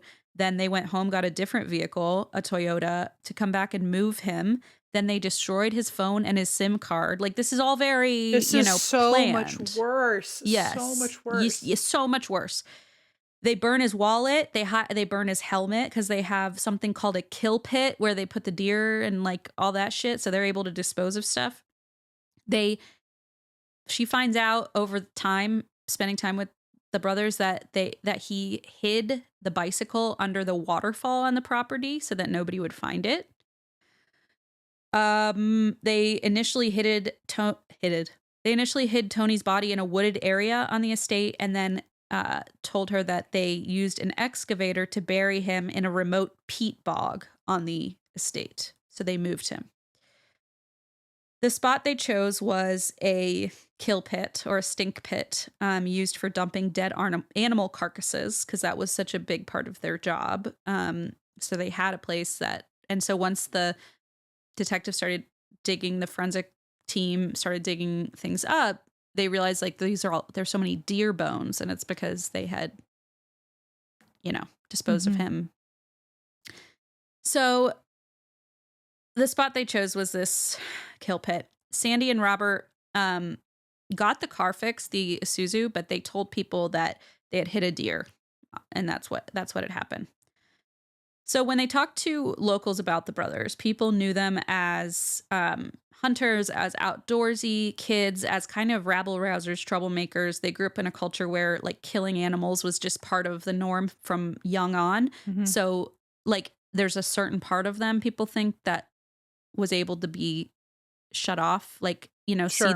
see the human as like an animal instead Yeah, of, it's my opinion from just understanding what happened here. I agree. Especially with the alcohol mix in, when he says like it just turns him into a different person.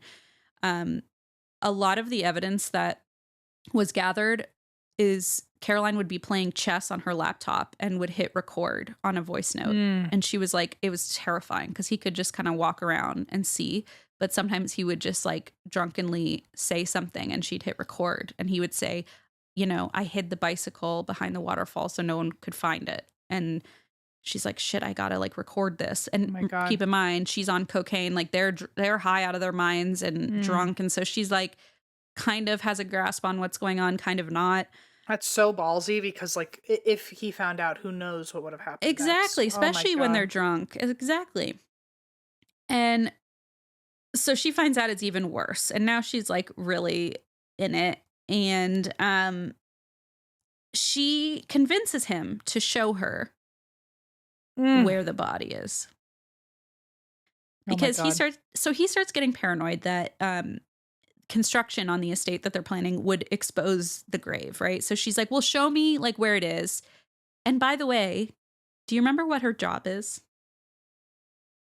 No. She's a forensic. Oh yeah, pathologist. And she has a PhD in forensics. Like this is a person. And then so she starts wondering, like, is that why he matched with me? Because like I would know about, and he had said to her several times, like, you and I both aren't squeamish. You and I both understand things that like have to be done. You and I both understand like the gruesomeness behind it. Like he had this kind of fixation that she wouldn't be as horrified as other people might, if that makes sense. I do get that, but also it's not true. She was like actually horrified, but yes, I mean, but no, I at a get certain level. what direction he was heading with it. But I also, I'm still surprised by that too, because I would think if I had a body on my property that I'm trying to hide and then I Right. match with someone who's a forensic pathologist. Oh, never mind. Can't make dinner. Never talk to you again. Blocked. Kind of crazy. You're right. Because feel it like, feels don't like get the near last this. person you would want to bring to your property would be the person who could sense where a body, or not sense, but, you know, like have Yeah. any knowledge of a body. But like, I wonder if part of it was, oh, I'm safe with this person. Like, she won't judge. I mean, that's at least what he would tell her. And, you know, she made him feel safe, I guess, enough to open up about this. So after she tells the police and they don't do anything to kind of help her except say, go find out more because we don't have enough on them, she moves in, gets way wrapped up into this with the brother, with her fiance and the brother. Robert, like I said, told her eventually that it was way worse. He said, and I quote, "When we hit that man, it happened very fast. We got out, and when we walked towards him, he was alive." And her mental health just tanked, right? She felt worthless. She was like, I felt like total shit. I disappointed my family. I'd already like fucked up this long past term relationship. Now I had a wedding dress. My family thought I was getting married, and it's like a literal murderer, and I'm in the middle of it. Like, it just is a mess. Understatement. She was doing cocaine and drugs, alcohol. She described herself as being in a state of terror. I mean, it sounds like she's just in like fight, flight, freeze, like survival mode. And as Sandy becomes more and more paranoid, he's like, can I show you where the body is? And maybe you can help me. So that's where she starts to think, is he just using me because I know how bodies work and I can dispose of it so that he doesn't get further implicated? So she goes with him to the peat bog. And she's like, so like, where is it? And he goes, right about here. And she squishes and drops the empty Red Bull can she was holding to mark the spot. Fucking brilliant, babe. And then he goes, did you just litter? I'm not even kidding. And she goes, oh, sorry. And he goes, pick that up. She literally describes this. She's like, I tossed it. And she's like, and then he looked at me and was like, why'd you do that? And she was like, sorry, I don't know what came over me. I will say she should have dropped something a little more indiscreet, like a little more discreet. Like I don't think she planned it. I think it was in the moment. And then she's like, sorry, I don't know why I did that. And he goes, go get that. So she picks it up and she's like, and then when he turns around, she's like, I put it back down and left it there. I mean, ballsy, very ballsy. And I mean, we're flying past the joke that is he's upset that someone's littering while he's showing you the body he buried. But yeah, he's like, what would you do that for? He's like, what are you, some sort of criminal? Like some sort of litter bug? Right. Yeah. On my property. I don't really like that you break the law, actually. Hey, it's really there's a dead body down there and you're littering on. I mean, it's like, yeah, you're right. It's absurd in a way. Yeah. It is. Right. So wouldn't you know it, that's the Red Bull can that brought detectives right to the spot where they found Tony's body. And, you also like imagine dropping it and you just pray to God there's not a windy night before the cops can get there. She like crushed it in with her foot the second time. She's like, I'm going to crush this down. Okay, good. And then when she told them there's a Red Bull can out there, when the brothers were arrested again and then released, she got a phone call, or they were questioned, I guess. I don't know if they were arrested, but they were questioned and released, and she got a phone call. And she said, oh, hey, Sandy. And he's screaming. And he says, you fucking did this. You fucking told them. And she's like, that's when I knew he found out. He somehow found out that I had been the witness, right? And he's like, I'm coming over right now. And she's like, he's gonna kill me. He's gonna kill me. Yeah, there's no other option. Like she goes, what do you mean? I didn't tell them. What do you mean? And he goes, I saw the Red Bull can, Caroline. They told me there was a Red Bull can that marked the spot. So he knew she had left that there to mark the spot. And he knew that this had all been her design. So he shows up at her house and she lets him in. Okay. And they seemingly spark up another romance. What? This is why this story is like, what's happening? Sorry. Like, I know. Repeat that one. So wait, they like, was it like hate sex or something? I know that's weird to say. He's like, I still love you.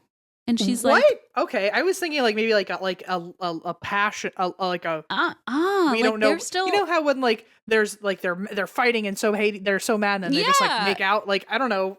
That made more sense to me than like, we're going to hash this out. No. It's plot twist of the century. You think he's coming there to kill her, and then I guess like they make up.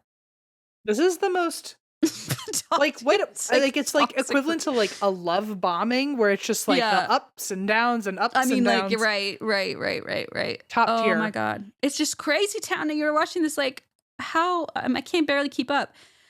So, I mean, the good news is, of course, now they find a body. They're able to bury Tony officially on January 12th, 2021. They were able to finally locate him, and his family was able to have a funeral 3 years after his disappearance. But of course, you know, he finds out that his fiance is the one who told on him. But when he sees her, and by the way, she recorded this conversation too, so it's really bizarre to be able to hear into people's like arguments from something so shockingly big and scary. But he basically says, she screams at him like, "Why did you bring me into this? Like, why did you bring me into this?" And he sort of breaks down. He's like, "I'm the one who did this to you. You had of course you went to the police. You're a good person." So like it's change of heart. It's almost like even harder for her to break away now because she's like, well, he says it like he's like, I understand why you went to the police. Like the way that my brain works is the opposite in every situation you've told me so far. Because I would think, oh, now he's really gonna kill me. He's like warming me up, like he's softening me up, like, oh, he's like acting like everything's fine, and then when I least expect it, like I'm not afraid to be like, alone in rooms with him. As she said, like he's just a broken man, like he's just broken, and he would come to her and be like, "I did this horrible thing, and like you're the only one I can talk to. You're the only one who understands, right?" And it's like that trope of like fixing the person, and she just said like at this point I was trying to get information. Everybody thought I was crazy, and like I was on drugs, so I was like so not well, and like I was mentally really unstable. And then the trial is coming up and they're like, you have to testify. You know, it's just a mess. Okay. Her parents are just totally at a loss. So this is kind of the end of this like roller coaster for now, at least. Essentially what happened, it was a little bit anticlimactic, I guess. There's, I guess, this thing called, there's this thing in Scottish law called corroboration, which means they need two sources of evidence to prove something, right? So they had a body, but then they didn't really have anything else. And Caroline was meant to testify on the stand, and she went on this long bender. She was really freaking out before the trial. She didn't feel confident in herself. She was spiraling to the point that she was like, maybe I'm making all this up. Like maybe she just like felt so gaslit by her own, the stories and everything, right? She's like totally confused. And a few days before, she gets this official letter in the mail that says, if you don't show up to court, you'll be arrested. And like, this will go on your permanent record. Like the police are like fucking treating her like trash. Wow. And the day of the trial comes, she's a no-show. Oh, is she dead? No. Oh, okay. I'm just waiting. I don't know. No, she's alive. Thank God. They call her family. Her parents are like, what do you mean? I like put her clothes out and everything this morning. Where is she? She's not at the courthouse. Okay. Turns out she had a little bit of a, whether you want to call it a break from reality or what have you, she had an episode and she went to the waterfall. And she said, I can't be relied on for my testimony alone. I need more evidence. I'm going to find the bicycle. And Miss Forensic Pathologist said, I'm going to do whatever I have to do. She gets her phone out. She's filming this on Snapchat. She's not sending it to anyone, but she's like, I was just filming the whole thing like a vlog, sort of. She's like, here I am under a waterfall looking for my fiancés. Well, also if she like had like a mental situation going on where she like couldn't even believe herself anymore, she's like, I'm filming for posterity. Like that's kind of what it was. Yeah. Right, exactly. Like her own vlog for posterity. And so she's like vlogging this. And so of course they have this footage in the Netflix series, and it's like really bizarre because it's like Snapchat footage. And she has like the filter on, and she's like underneath the waterfall, like, well, I'm supposed to be in court. I was supposed to testify 3 hours ago. You know, I wonder if they'll arrest me. And then there are helicopters above, and she's like, here they come. Like, I mean, she's just like really kind of losing it, as she kind of described. And eventually, you know, she's arrested. They put her in a cell, and she's like, what have I done? I missed testifying. I fucked this all up. And they come to her and they say, Okay, the brothers have accepted a plea deal. Sandy pleaded guilty to culpable homicide and attempting to pervert the course of justice and was sentenced to 12 years in prison. Okay. His brother Robert pleaded guilty to attempting to pervert the course of justice and was sentenced to 5 years and 3 months in prison. Why did he have such a lower sentence? Was he? Because he was the passenger. Oh, okay. And so he was less culpable in that he was not driving the vehicle, which would have been like the murder weapon. So yeah, I mean, it's just really shocking. And part of the debate too is like, well, if she had testified, would they have been found guilty? You know what I mean? Right. Because, and so she argues, which I understand too, it's like nobody knows, but she also argues like, hey, I was in a fucking terrible place. They could have put me on the stand and who knows what I would have said. Like I was not well. And so she's like, maybe it's for the best I didn't testify. Like we don't know. So either way, they were both sentenced. In his own words, Sandy said his lawyer spoke this on his behalf, that he was too much of a coward to come clean and that he acted out of fear and panic. Okay. The judge called the brothers selfish and cowardly, and Tony's family received a 6-figure payout from the car insurer, which is standard in the UK, I guess, for motor vehicle fatalities. Caroline and several other people have in the justice system as well have criticized the police for failing to protect her and to saying like, and for asking her to go undercover on their behalf and then giving and not her even like be helpful, like just like totally, and then threatening to arrest her. It's like this is the shit you see, like this harassment. And so, you know, she was really going through it. She's like, well, they wanted me to help, but then I had to pretend to be on their side, but then I kind of was, and I was on drugs. I mean, the whole thing was a mess. And these men who are like, well, she had a doctorate. It's like, fuck you. Like, oh, she was wearing like a thong. truly back the fuck you up. know, like she was asking for it. Like, fuck you. So anyway, as of 2026, as far as we know, Caroline lives by the sea. She is sober now, and she is in a new relationship with a man that she describes as kind. Good. So that is the story. And talk about ups and downs, man. Did you watch, first of all, well done telling that. Oh, well, thank you. I mean, it tells itself, really. Did you see the movie The Drama? I don't think so. It just came out like not too long ago. But it had Zendaya and Robert Pattinson in it. Oh. Was it good?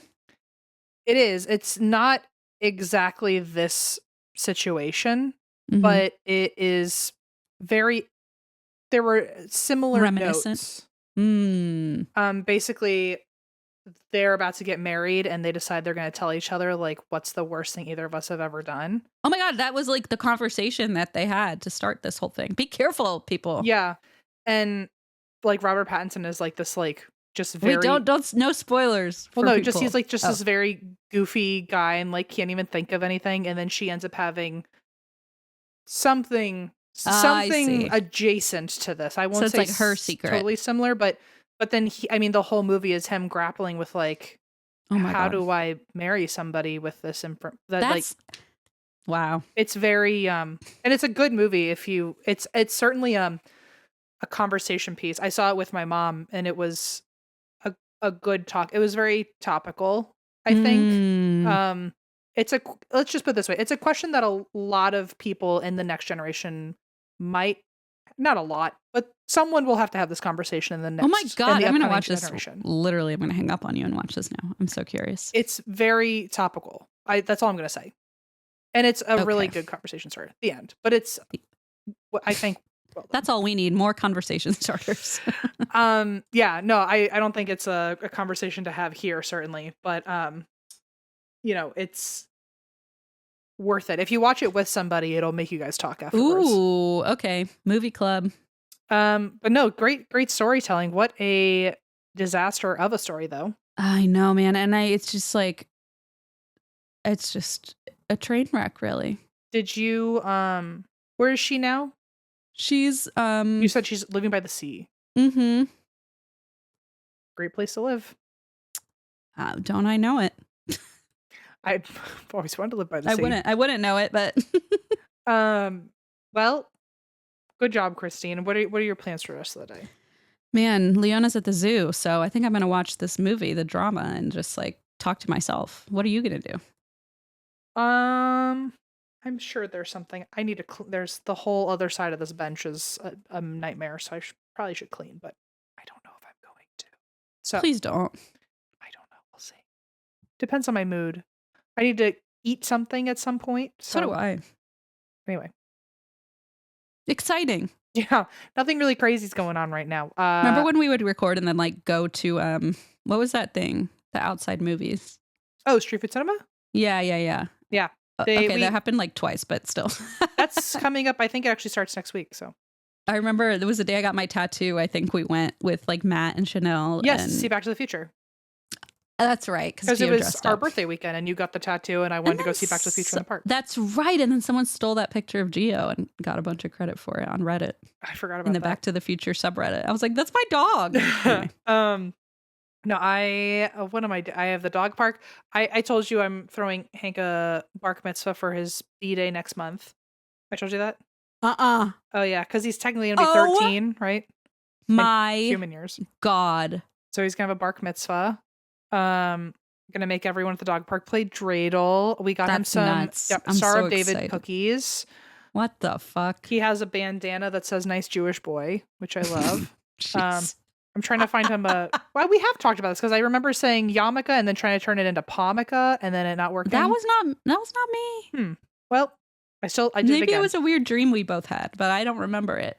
Maybe, but it'll be fun. And he's I'm also at some point I've decided I'm now just the mayor of the dog park because I'm going to start throwing events there. And Sure. my first event Okay. is going to be a spelling bee at the dog park. Wait. For whom? For the dogs? No, can you imagine? Well, I mean, I don't know. What else would you host an event for at a dog park? I don't understand. Well, the people at the dog park are friends, and just to prevent boredom, You're hosting a spelling bee. Just going to shove everyone into a spelling bee. I want to do the spelling bee. I would win the spelling bee. Some people have already told me I've announced it to people. I'm like, a spelling bee's coming. So, like, if you're here that day, you're going to be a part of the spelling bee. Is it like a pop quiz? I guess. I'm not. I warned people that a spelling bee would be there eventually. That's really, really, really evil. I mean, if they don't want to do it, I'm excited about that, but if they don't want to do it, they don't have to. But I will be asking everyone there on a busy day who wants to be part of the spelling bee. And a lot of people have already volunteered. Why a spelling bee? I was just trying to think of something that would require no money. Oh. Because I also thought eventually I'd like to do a bingo there. People have said they want to do a trivia, a movie in the park, so that way all the dogs can be there, but we can also watch a movie. Okay. Wait. So what's the first word in the spelling bee? I don't know, but I feel like I got to start easy. People have requested to start easy, which it's got to get harder and harder. Yeah. That's. But I don't know how easy to start. Like, are we just spelling dog? Like, that's not fair. Yeah. You can telehealth me, and then I'll participate that way.